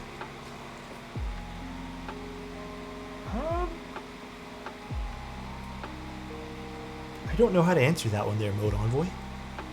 I feel like it's a preference thing. I know some people who love it with the aluminum bottom and will not buy it with the copper one. So I think it's very much preference. Tauper's nice. I'm about a week into using an HHKB. Oh, which one did you end up getting? Like which style? Alex, can you explain why Greg is endgame? I cannot explain why that is. It just is. It just came to be. That is all. I like it a lot without copper personally. Yeah, I feel like it's very preference based. To say one or the other and then kind of like, I don't know. I feel like it just really depends on what you're into as a person, right? The beautiful thing about this hobby is there's so many choices and not all of them will suit our preferences. I mean, like, if we were to go by the sheer amount of people buying things, then soldering in this hobby would not have a place anymore. Because every keyboard group buy from every vendor I've spoken to that sells a decent amount, they always tell me about 85 to 95% of the purchases are hot swap.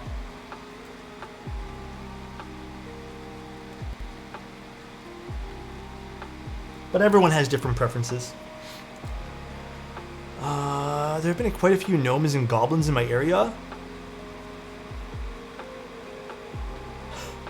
Otherworldly leak around here? Is this like copy pasta from something?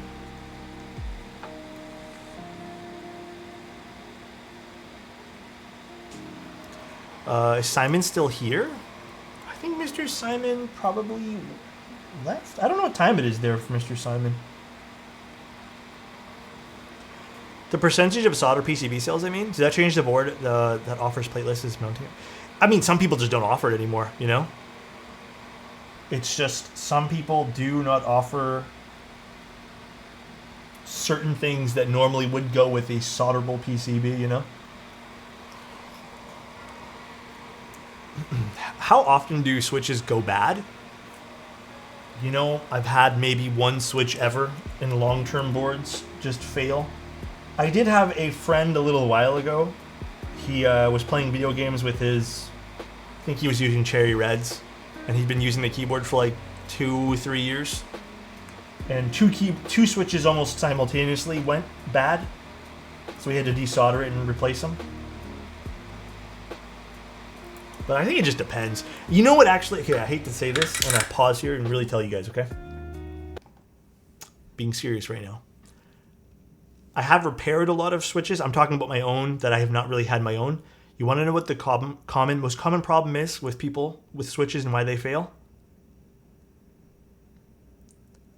Dust and food particles.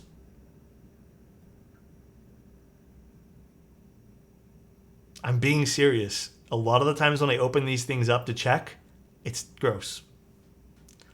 Don't eat over your keyboards. Actually, a lot of the times hair as well sometimes, like if you're a person who kind of sheds a lot of hair. I am too, actually. Hair is actually not as easy to get inside the Switch, but it's usually food particles. Food particles and little bits of dust that accumulate and all that jazz. It's kind of gross, but I mean, that's the honest thing there. Just don't eat over your keyboards, please. That's so gross. Yep. The beard hair.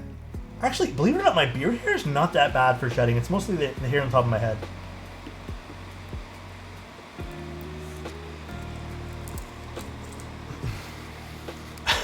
Bunny, I cannot read that out loud because my brain doesn't comprehend it, dude. Cheeto dust belongs on your PVD weights, nowhere else. I'm tired of seeing this issue. I will never have this issue because I don't like Cheetos. So, do y'all even eat your computer desks nowadays? I did today, for example, but I moved my keyboard like you see now. I moved it to the very end. I refuse to have the keyboard near me when I'm eating food. It's just not worth it. I have a husky and I find some of her hair in my keyb occasionally. Definitely can get out of hand if you're not careful. Yeah. Like, hair can get out of hand, but I feel like it's less likely, at least in my experience of repairing things, to see that be the cause of why a Switch doesn't work. But it can make the keyboard gross, for sure. The best thing I can suggest, guys, is just getting one of those like air blower things and just blowing the keyboard out. Like, it just do that once a month. Hell, I would even do it once a week. Goated and healthy Pokeballs. I think for me, if I'm eating out, the healthy thing for me, I don't know what they're called exactly, but I like Freshie. Freshie's really good, which is just like what feels like boiled chicken inside a whole bunch of veggies and whatnot. So you get the protein, you get your fiber, and all the little healthy stuff that comes along with that.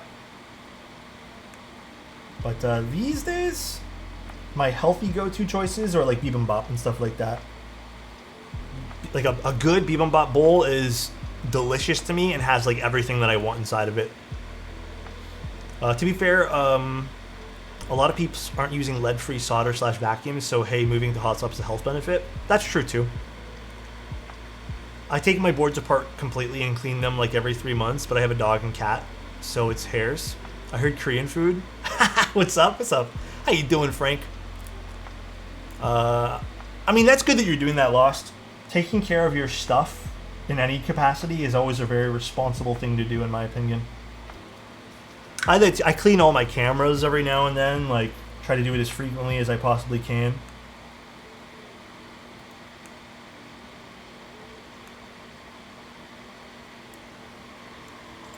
You need a doggo? If I had a bigger place, maybe.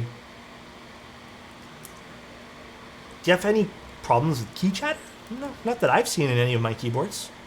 So I don't know. I haven't had anything like that at all. But yeah, that's if you guys want to talk about healthy takeout, that's like one of my go-to choices as of recent. Other than that, takeout wise, I save the takeout money. Like if I have takeout money to spend, like I'd rather get myself a burger and make the healthy food at home, just because like I don't know, it's just nice to kind of not think about having to make a burger. I don't have like a barbecue or anything here, so. But yeah, the healthy stuff we kind of make at home. One thing we've been trying to eat more of is like salmon. So when we find it on sale, which is not very frequent, we have that. But we just try to do healthy stuff lately. But there are weeks where we eat like shit. So, I mean, I can't hate yourself for it either. It happens. You can't really hate it. Salmon's so good. Yeah, I like salmon too. It can get pricey though if we don't get it on sale. Let's settle this once and for all. Dogs are better than cats. Mod colored is better than alpha colored. What, pipe keys? Oh my god, dude. I disagree with the alpha versus mod colored pipe. I do think alpha colored pipes are better. Correct? Okay, dude. Thoughts on GMK ASCII on the Grey Salvation? Oh, that would look really nice, actually. My answer is yes, if you're asking for like an opinion, if I think it would look good. I think it's a perfect combo. My mode Envoy developed key chattering after a month?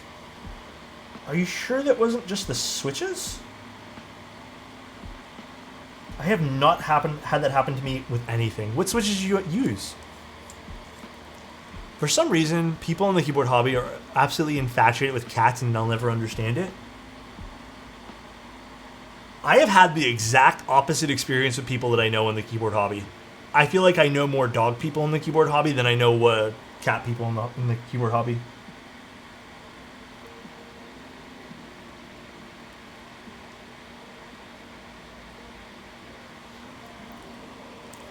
I don't know anyone IRL who likes keybs.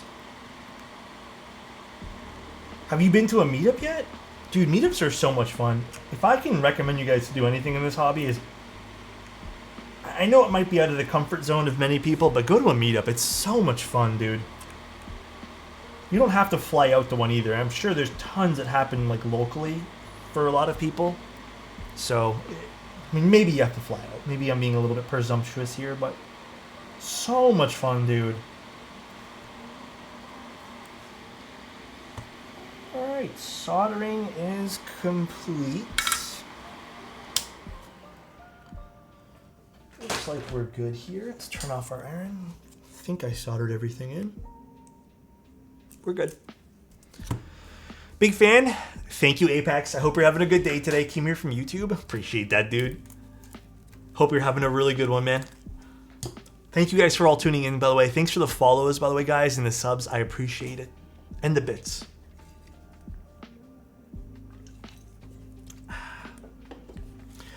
Alrighty. I got a saltwater aquarium, and I love to watch clownfish. Some of my most beloved pets. If I ever get a place big enough, you better believe getting an aquarium would definitely be like up there on my to-do list. Okay, so mounting style wise, so we're pretty much at that point in the stream here. We can do the O-rings, which I'm excited to try these. I think this looks cool. Or we do these little gasket bean type things. I don't know what they're calling this. Just little gasket pipe things. Dumbbell kind of gasket things. I don't know. I want to do the O-ring first for sure. Oh gosh. This is giving 1950s oven. Oh, true, dude. I didn't think about that. True, true, true. Oh, you know what? I probably should have mil-maxed the spacebar. It's okay. So the way these install is you're going to just kind of... Well, that just went flying. The way these are going to install is do this. I have to go pick up one now. Yeah, that's not the way you do it. You don't make it fly off. It pinched my finger a little bit, so I let go. Oh, shit, I do have to go get that one there now. Alex did that on purpose because it's fun. Just like the hex, yeah. There's a bunch of keywords that do this, actually. All right, 1 second. Where did it fly off? Literally right over here. Can we get a POV shot? Oh, gosh. Don't pretend. That's a neat rubber band gun. Yeah, this also doubles as a toy. Oh, wait. Am I still missing one? Did I not get enough in the package?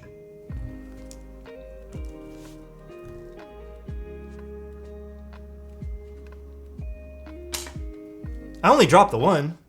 No, I got the one that flew away. Oh, maybe I didn't get enough in the package. Why does this always happen to me, man? I don't think two flew away. I don't see anything behind my desk at all. No. I was only the one. Where's the adamant is right there.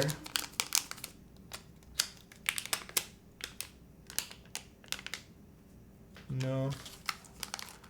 QCB lacking the stab now missing O-ring. I don't think you need the middle bottom one. No, you technically should be able to put all of them. And you'd need this one here, else it would dip too far. So you definitely should have all of them here. Well, fuck. Why does this always happen to me? Do you guys see it somewhere? Am I just like stupid? Put a bean? Well, I feel like it's not right. I could go see if I have an extra Alex swearing on this Christian stream. My bad, dude. I think it's missing. Yeah. Let me see if I have a spare O-ring thing lying around.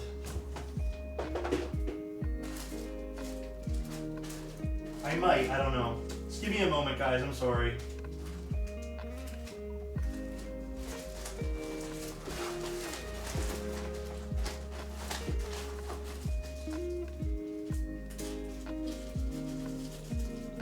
I have one, but it's not the same as the other ones. Under the cork? No, nothing like that. It wasn't the switches for the chat with PCB. Tried a few switches. Mo told me how to fix it. Oh, weird. It's not exactly the right size, but I do have some. Bro, you dropped it. It's on the floor. I dropped it? Where did I drop it? Bro, there's nothing on the floor. There's literally nothing on the floor at all. The only thing on the floor is a spring I dropped. Guys, it's not. They're not there. It's not here, guys. You didn't drop it. They're just messing with you. Okay, I don't want to look anymore. You guys are hurting my feelings now. All right. So,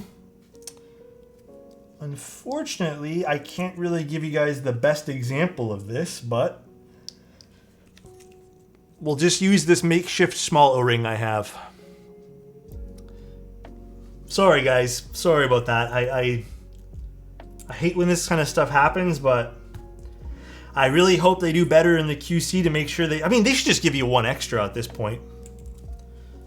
That is annoying, to say the least. All right, let's plug this thing in. Am I sure I didn't put 2 on the same tab? Yep. Positive.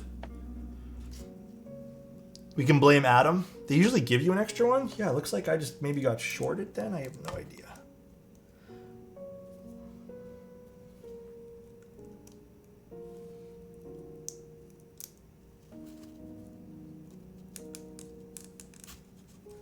Put that in? I think I did. Let's see.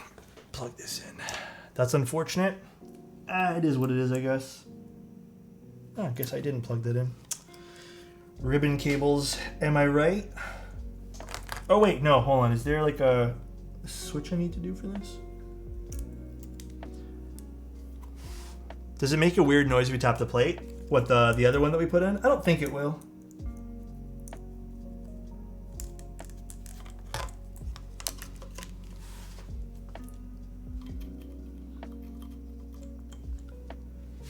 Alright, it's working now. Bro, fuck these cables. I also dislike ribbon cables like a crap ton, but we got it. We got it plugged in. Oh yeah, look at that. I think that's just a plate making creaking noises. All right, let's put this together. Molex is the worst. I hope C8 will not have a shortage like C7. Whoa. I kind of do like this. I don't like how this is stepped inwards, but the diffusion on this is really pretty. That looks really cool. Alrighty, so let's go get keycaps. I'm thinking we're use Wasabi. Let me go find it. 1 second. Although I think, is Wasabi here? Oh, here? It is. Okay, let's do Wasabi. Wasabi, piece, inner piece.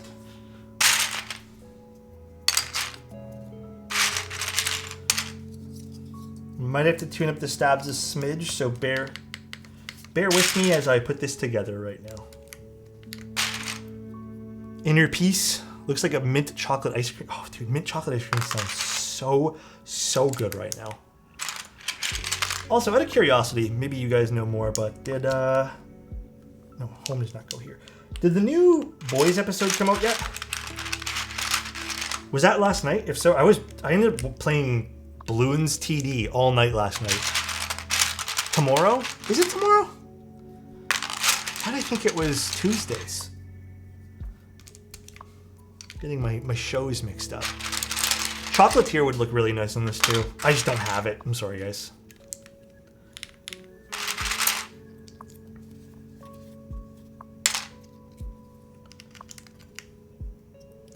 So I will make the biggest note here. I think the QC of the included things like the number of O-rings, the stabs that include it. I mean, it's one thing to just have one of those parts be a little bit weird, but to have both, can't help but note that, you know what I mean? Can't really help but not, you know, it's hard to ignore. So we do have to kind of make a note on that, huh? And then, I wouldn't say there's any other problems I've seen. I think the ribbon cable's a little bit awkward to install on this, like the positioning of everything that they did. I understand why they did it though, because they obviously have this low front height. What else have we seen? I like how easy the board is to assemble. Like the catchball system is fine in this board. I don't know if it's completely needed for everyone, but I mean, it is what it is. Oops, that's the wrong side here. It's an 8-degree typing angle. I mean, if the review unit's bad, how would the regular ones be? Well, I mean, I kind of actually look at that from the opposite angle. If the review unit needs polishing, then I'd rather catch it in the review unit and have them be like, all right, we really need to fix this for the other units. So I feel like it works the other way in my mind. I think it'd be bad if this shipped out after everyone else is shipped out, you know? I think it's the wrong page down. Transparent Emma would look nice. I think Emma might be too green for this. But I'm not sure because some of the QC issues I've seen on stream, there's small things, but it adds up to disappointing C. Yeah, like, I can't imagine, and again, I know this is a QC thing, so keep this in mind, but imagine getting this for someone and then they just don't get enough O-rings. And then, like, I'm lucky enough that I have something that sort of fits. So, didn't this keyboard already run in China too? Yeah, and there was some issues with the one in China as well. The PCB seems fine. I don't know the longevity of it for right now because that's one of the other talking points people were telling me about this. It being sort of problematic. So this is something I might not be able to catch today, but just as something to note. And then what else can we really mention for things to be worried about? They got rid of the titanium weight thing that was problematic. I love the layout choices. Talk about some stuff we like. Good layout choices on the solderable version. I feel like we don't really get that too much in PCBs these days, oddly enough. The gasketing choices are fun in this. I appreciate that. This looks way better than the Cycle 7. They definitely put more visual interest and just nicer bits and pieces in this than they did the Cycle 7. I really thought the Cycle 7 was a boring looking keyboard. Yeah, titanium weights are peeling off apparently. I'm 10-minute walk away from my apartment. Will I reach it for the sound test? Maybe? I mean, we're going to be doing a few sound tests anyways. Does it sound better than the Cycle 7 though? I'm not sure. We haven't really typed in this. I don't have the Cycle 7 anymore. I gave that away on stream. I'll probably end up giving this one here away too, guys. Alex, are you coming to the Novelties meet next month? Yeah, I'll be there. I had to think of which meetup that is.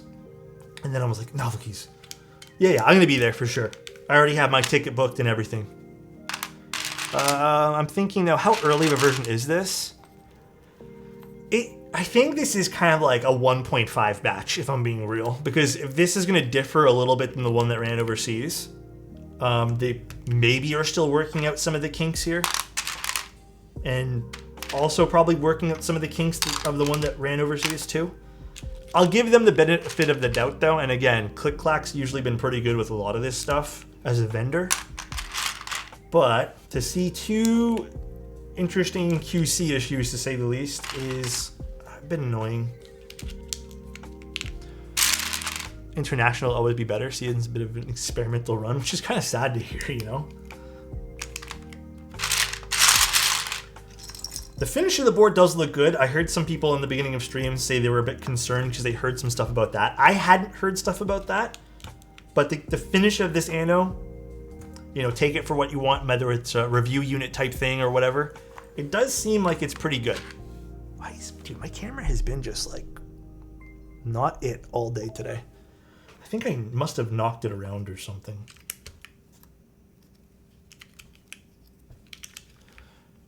Just getting back to the stream, what are the QC issues? One of the stabs, the housings, I think I have it right here. The hook just was like, and it's not broken. You can see it's like completely finished. The hook's just non-existent. And then we were missing an O-ring.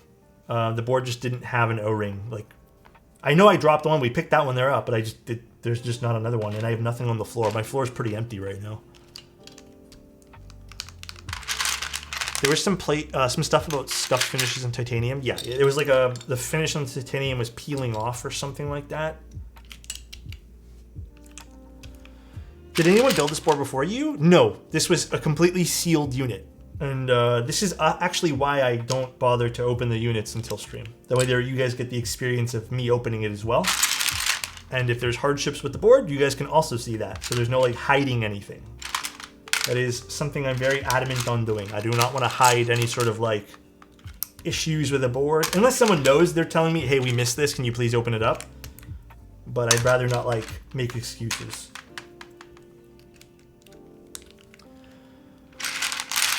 What happened to the crazy keycap set?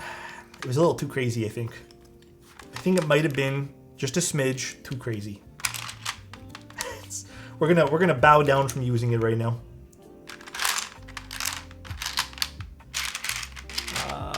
Personally, I think I'd rather still get a KBD-8X Mark III over this. I haven't actually tested the way this sounds yet. I think the KBD-8X is a bit more of a classier design overall. I do really like the bottom of this case. I think this looks really nice. I think the KBD-8X though is more my style. Just more like simplistic, I guess. I like the blending of the two different finishes here, brushed and PVD'd. I'm still not the biggest fan of brushed. I think brushed has to be used very tastefully. I think this can be considered tasteful, but it's a bit much for my preference of brushed metal. But there was some good quality of life changes done to the internals of the case, as I pointed out as well. One of the nicer things is how many different... Actually, I can kind of show you guys. Let's take this off for a second. Carefully. They have a lot of different like little bump-ons and just little things to help align and adjust everything so nothing pings against the case. So it's very thoughtfully done here. We saw this also with like the Neo Ergo and some other boards that use these catchball systems. Much appreciate when brands do this and just designers do this. I think it can make the world of difference when it comes to a keyboard. Yeah, PVD is definitely personal choice. I try not to get it on a lot of my keyboards. Sometimes I do because it looks really good, but... Can I brush your metal? What the fuck?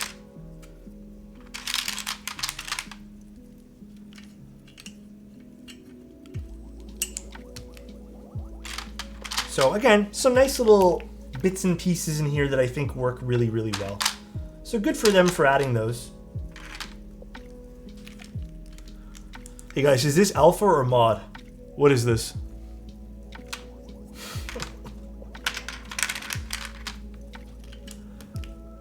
That's a mod? No, I think that's alpha.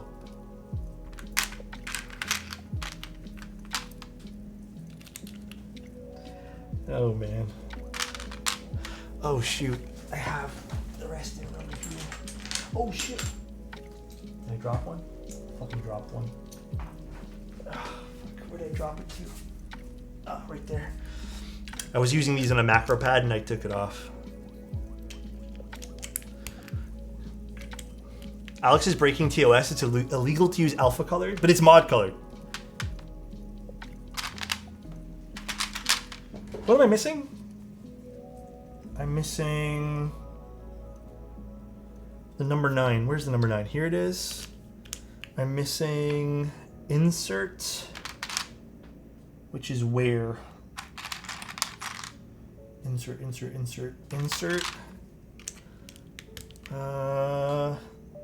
Let's put scroll lock here. And I'm missing the alt. Where is the alt? Okay, let me just do the F3 because the alt, oh, it's right here. F3's on the floor, I dropped it.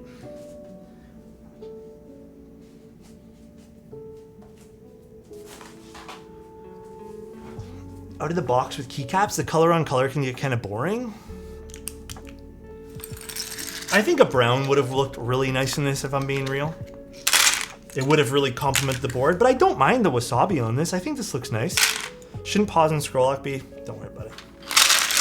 Probably should, but you know, I do use TKLs quite a bit, and I can tell you, I have never touched those keys. Can we do green enter? Really? I think that'd be too much. I kind of like it like this. I was thinking about the green enter, but this is the polycarbonate plate. This is the O-ring. Now again, we are using not all the O-rings because unfortunately I don't have all the O-rings, but let me see though. Okay. So, should we see how this sounds? It does look good though, no? You guys like the way it looks? I think it looks kind of cool. Oh, this does look really good with the side angle here too. It's a nice looking, you should see if the plate squeaks. All right, here, we'll do some testing right now. I'm gonna unplug it though.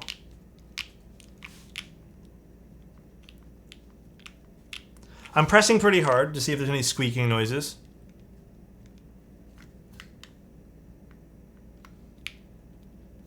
I don't hear anything.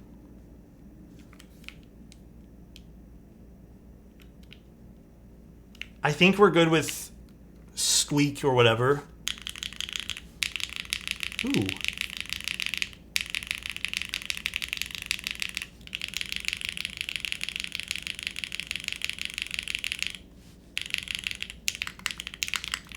Ooh, this spacebar is really nice.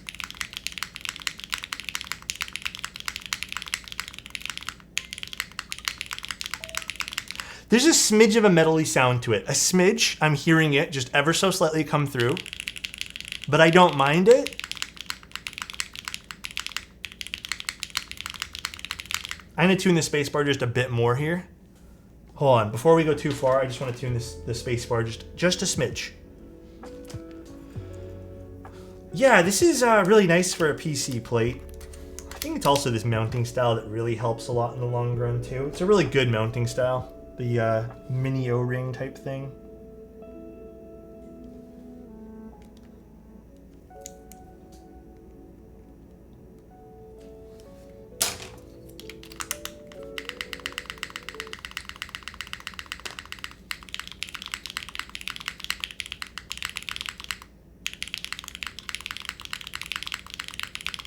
It makes the spacebar sound a little bit more full.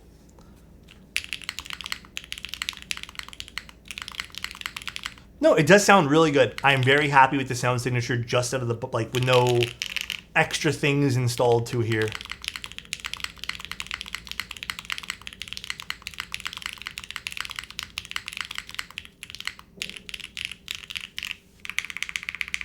Nice up arrow.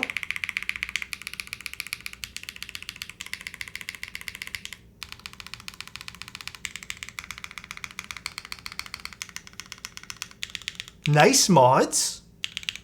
Ooh, the tab's nice.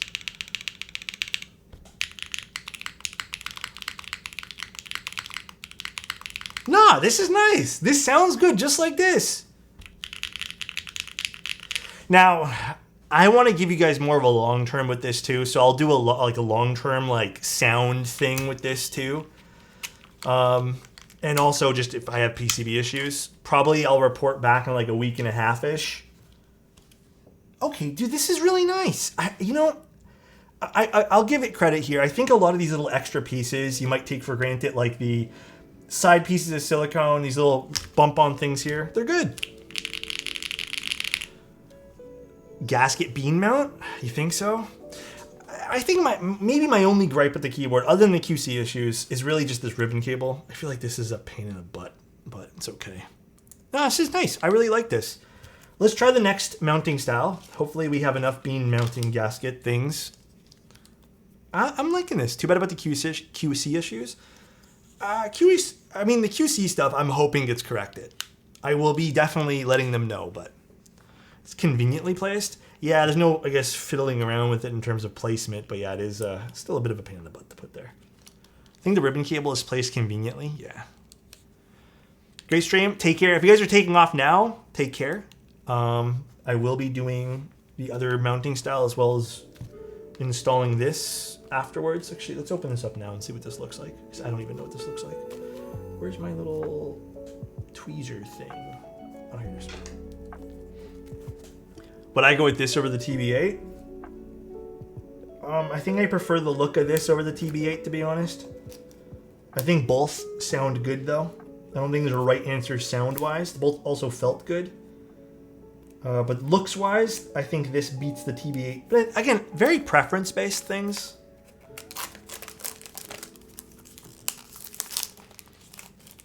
Containers used for keycap storage. They're all in my exclamation point kit list. Well, exclamation point kit, not kit list. How the fuck do I open this?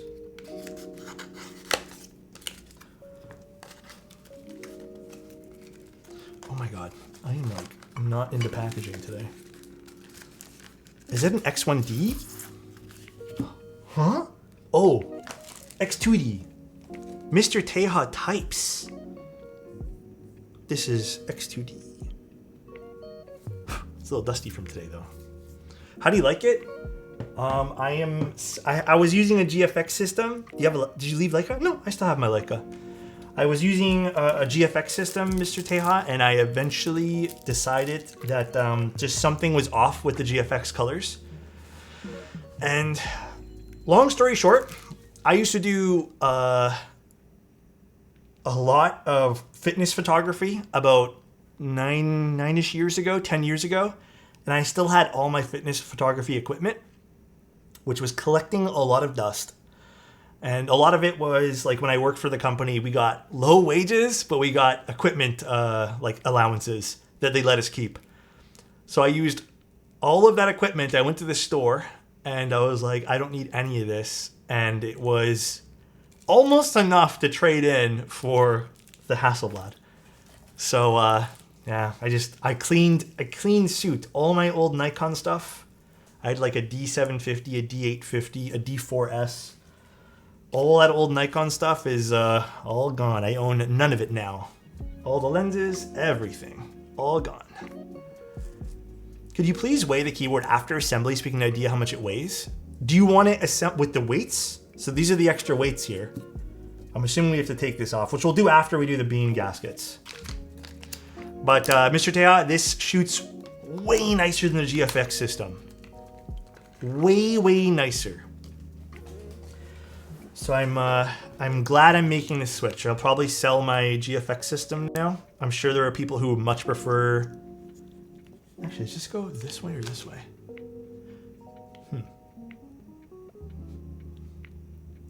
Yeah, I'm sure there are people who much prefer Fuji, but... denying us the greatness?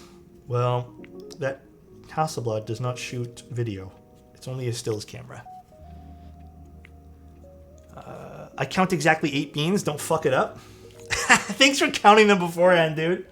Oh, man. Also, how are you doing, Mr. Teja?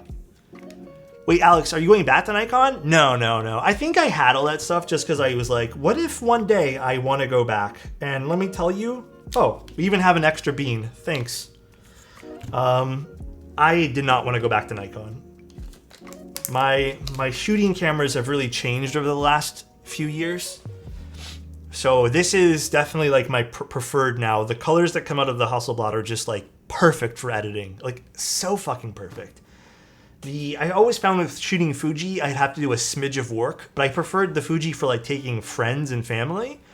But you know, now that I use a rangefinder for that kind of stuff, I just find it more fun with that. So I just was not using the Fuji equipment and for like, you know, lifestyle stuff, I guess.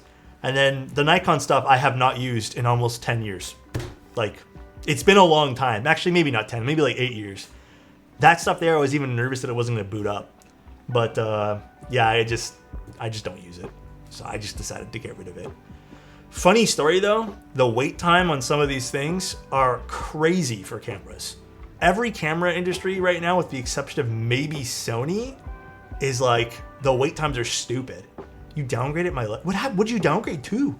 I'm so curious. Did you get like a Q?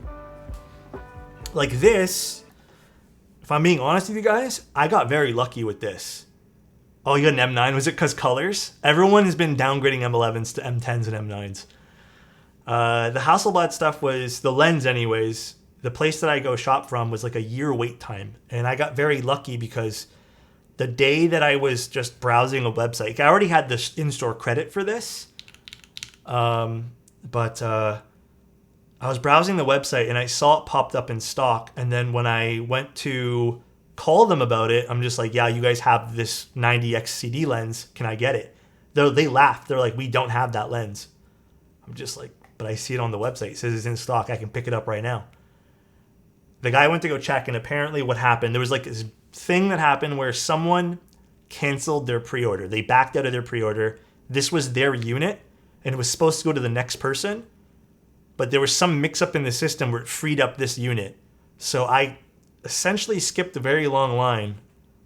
So I ended up getting it, which was awesome. Like, it was a good feeling just like grab it then and there, but definitely pretty crazy. Wait times for cameras though, Fuji's worse, by the way. You know what they told me for Fuji?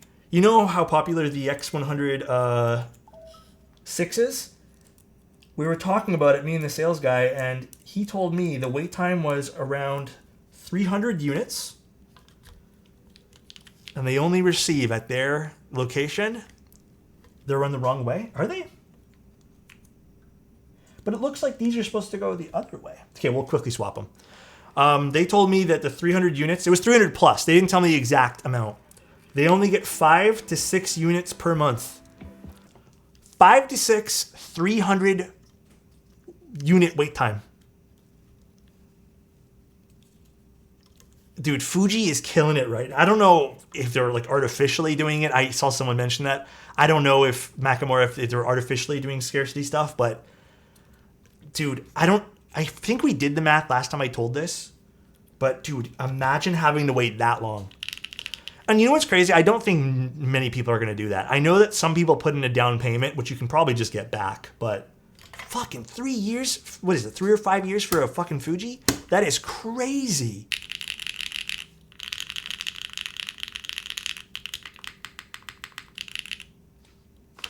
So this is with the bean gaskets now. I would say this feels the same firmness, by the way.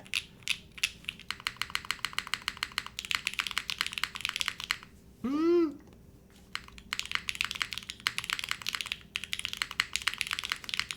not really hearing much of a difference. Do you guys hear a difference? It feels the same, though. I'm not going to lie. It feels the same firmness.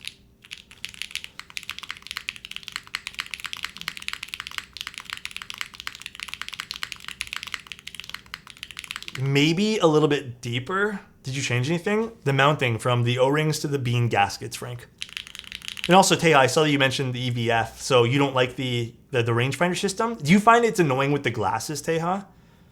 That's the only thing that can make me sometimes hate the rangefinder system. It's just my glasses.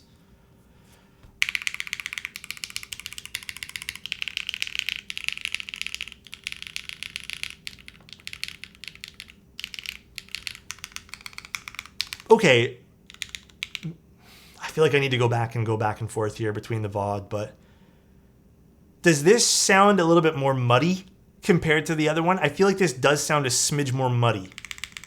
The mods definitely sound a smidge different. Yeah, I use the same mic for everything.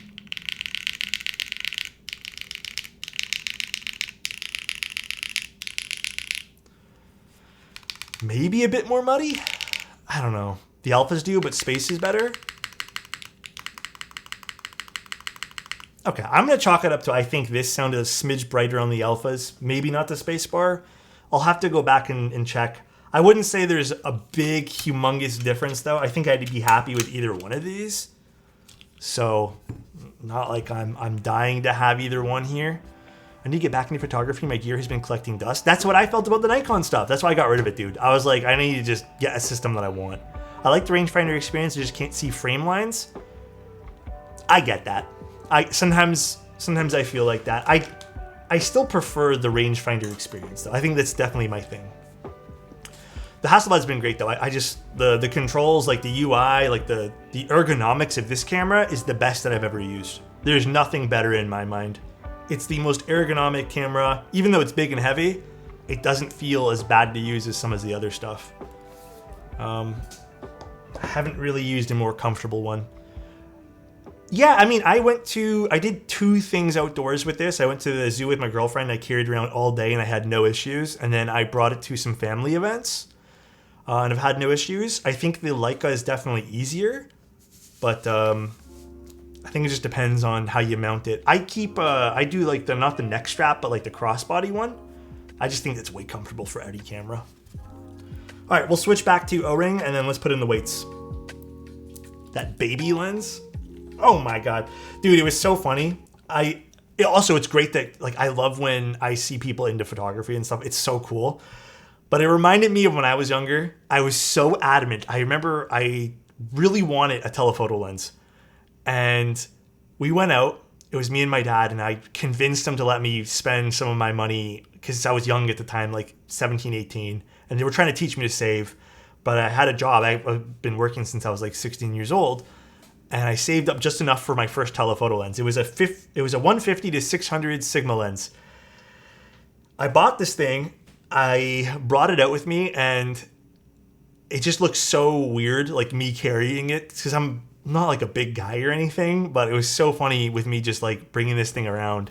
And when I went to the zoo, I saw someone who reminded like them of me, and someone just struggling to carry this big lens, and I was like, that is so funny, man. I love it though. Down the block, yeah, I was really trying to get into like nature stuff when I was much younger. And then when I got my job doing fitness photography for a few years, it really changed the nature of like the lenses that I owned. So Photozuka, yeah. Now I don't use anything past like a 90, except if I'm doing keyboard stuff. Then I use macro stuff. Where is my bit for this? What bit do I need? Is that a hex bit? I can't see. It is. But you can use it to see why kids like Cinnamon Toast Crunch. Do I like Cinnamon Toast Crunch? I don't even know if I do. I think I do. If it makes you feel better, I have a similar lens in the gear closet too. Do you find it just collects dust? I feel like you really have to be into specialized stuff to utilize those telephotos. That was one of the lenses I traded in, actually.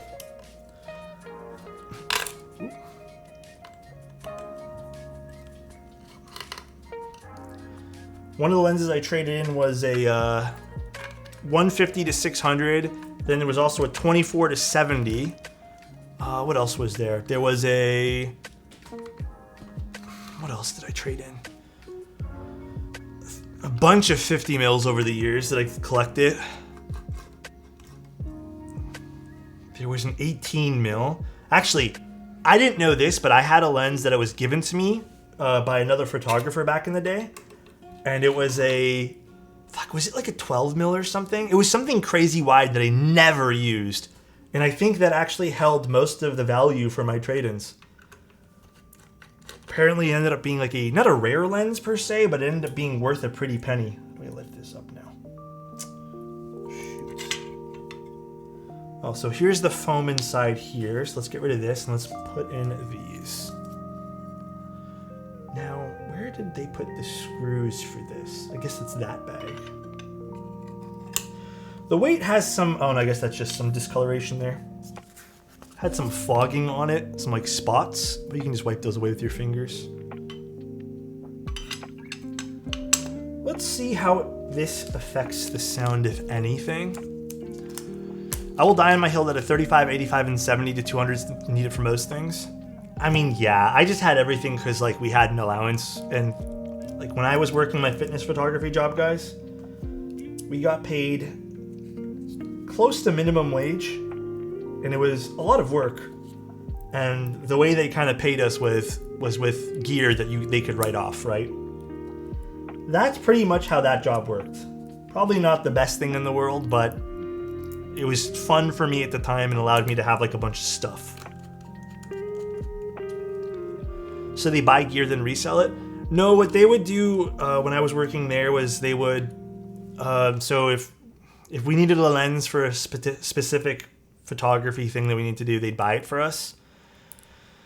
And that was considered part of our wage. So you'd get, I think it was $1,500 that rolled over every single month. It was a lot. Like, you can get a lot of stuff, but they bought stuff used. If you want to know all the details, they bought stuff used from another person who would resell gear. And it was just this whole thing of like, the company ended up writing all that stuff off, right? Like, it was a benefit for them to pay us through stuff rather than paychecks. So, not really, no. The people who ran that don't really do what they do anymore. It was. But it was so fun for me at the time because you know why? I wanted more gear. I was like, give me stuff. Not realizing that I probably should have just been saving money. It is what it is. Now they do jail. No, nothing like that. But we did like a lot of photography, fitness stuff, and then there was other like corporate things we did. A lot of traveling with that too. It was an okay job. I did that for about 4 or 5 years. It was all right. mixed it in with like e-commerce things too. So I learned a lot of stuff, I guess. Is there a camera you would recommend for general everyday use? Stream as product photography. I mean, dude, my number one recommendations are going to be if you need the autofocus, just go with Sony. You might have to, you know, go a little further with how you tweak your photos with Sony, because I do find Sony color science is a bit sterile. But you'll probably not be disappointed with the autofocus system. If you want something a little bit more out of the box where you don't have to edit, go with Fuji. Fuji also has some pretty nice glass. I mean, all the camera systems kind of do. And then if you need more specialized stuff, which you'll probably end up getting down the road if you end up really liking photos and photography, you go there. But those are my two number one suggestions. The new Nikon stuff looks really good, and the new Canon stuff looks good too. I've never really used Canon. And then Nikon, it's been a long time. If you guys want, I don't know if Frank is still in chat. Frank uses Nikon now, I think. Frank is more the guy who you probably would want to ask about that. But he's more a Nikon shooter these days. At the end of the day, though, if you want my honest opinion, most of the camera systems are great these days. You're really just kind of going after... Oh, shit, I forgot to put the gaskets on. I'll do it now. You're really just kind of going after what you really want as a... I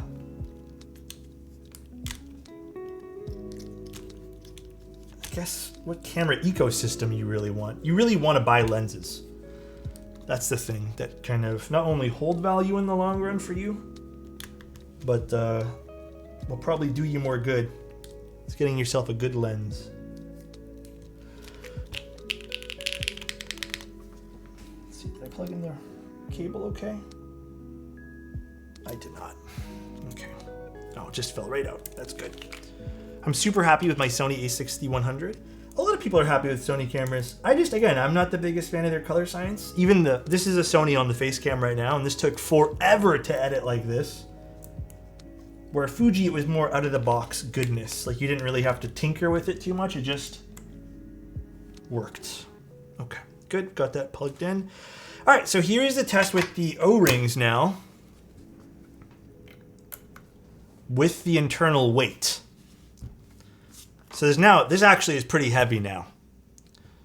Can you compare R4 with the other rows? I mainly doubt since they're very thin on Simon's stream. I mean, I can show you guys right now.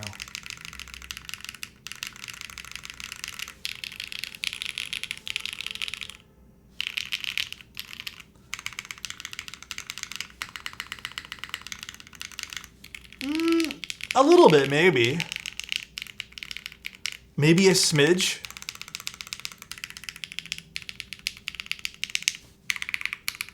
Anyways, let's see what this sounds like now.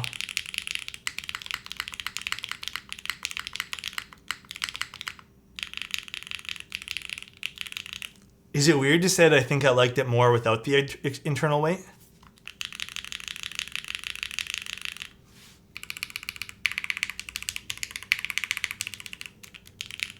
Like, it definitely sounds fuller now, which is good.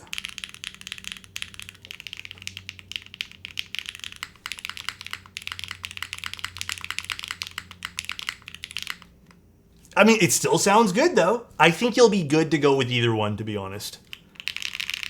Oh, shit, I have this plugged in still, and I'm clicking a whole bunch of things. Yeah, no, I think both sound good, dude. I'm not, like, opposed to either one.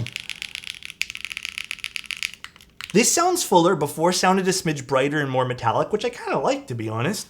But I think there's no wrong choice for me right now in terms of sound.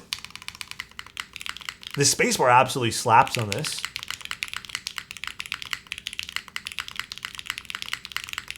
The front height's really comfy on this too. I love that.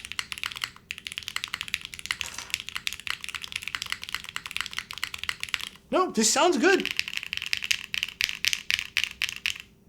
Yeah, we can try the bean gaskets too. I'll do that right now for you guys.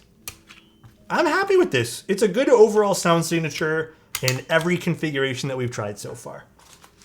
I don't think there's, I mean, like, not a huge difference between any one of them that's like super noticeable, but where is my other earbud? Here it is. Is Mr. Teja building one of these too? Is he building one today? Should we raid him after this if he's going to be on? What do I think about the C7 versus this. This is more my thing for style, sound. C7 was, I mean, it didn't sound bad. It sounded really good, but I think this is more my thing right now. Oh my God, I'm struggling with this bean. This bean gasket's giving me a headache.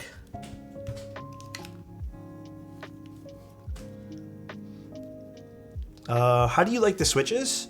Oh no, the switches are fantastic. I've been really into Gateron switches though lately. I think these Maestro switches are great. They sound good too. I'd be curious to see what this keyboard sounds like with a more long pole, like loud switch too. I think that'll be kind of fun as well. I love my 7, so I think I'll skip the 8. That's totally fair. If you guys also have a 7, I don't think the 8's enough of a difference to buy another keyboard. Like, it's not a super big layout difference, unless you need another board.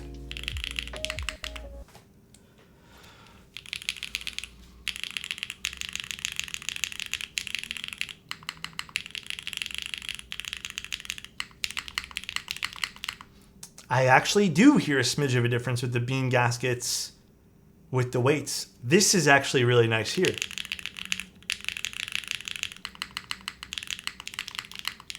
Ooh, okay, this one here I really like. The alphas just sound punchier with this. Oh, yeah, this is nice.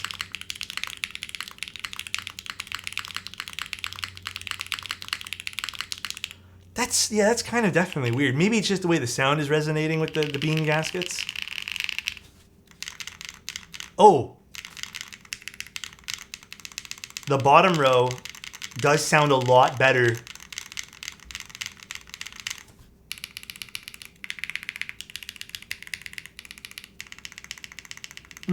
It does sound a lot better with the bean gaskets installed.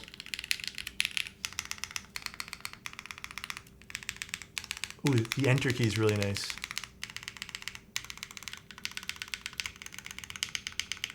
R4 is kind of weird. It might just be the mic. It is 1000% not the microphone.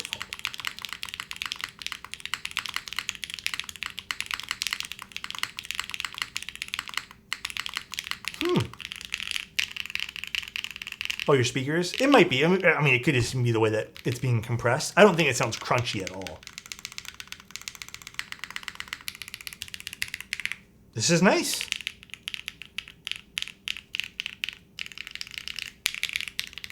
I like it better with this config. I think this config right here is my favorite. This is obviously going to add some price to the board though.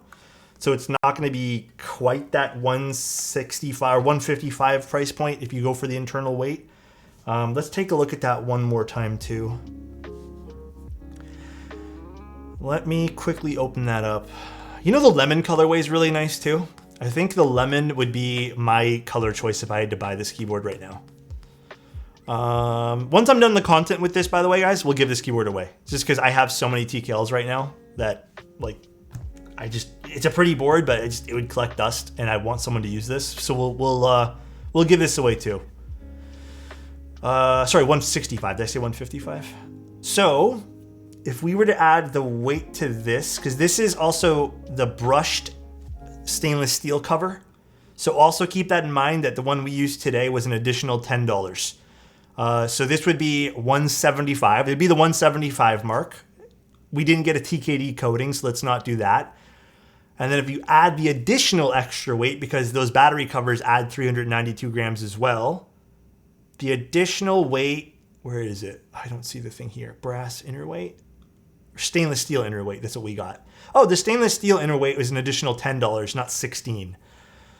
So if you wanted to go with the stainless steel inner plus the stainless steel battery cover, this board would be 185. Not terrible. You could go all brass, which ends up being a little bit more money. I would urge you guys to check out the webpage to see all the different price breakdowns for this. It seems like the most expensive thing you probably could get yourself is the brass battery cover, which is $40 extra, and then the brass inner weight, which is an additional 16. So that's an extra 56 just for the brass pieces. Or you could just get aluminum everything, which probably will sound okay. I do think if you're going to go for anything, probably just get yourself the brass or the brushed stainless steel battery cover at the very least.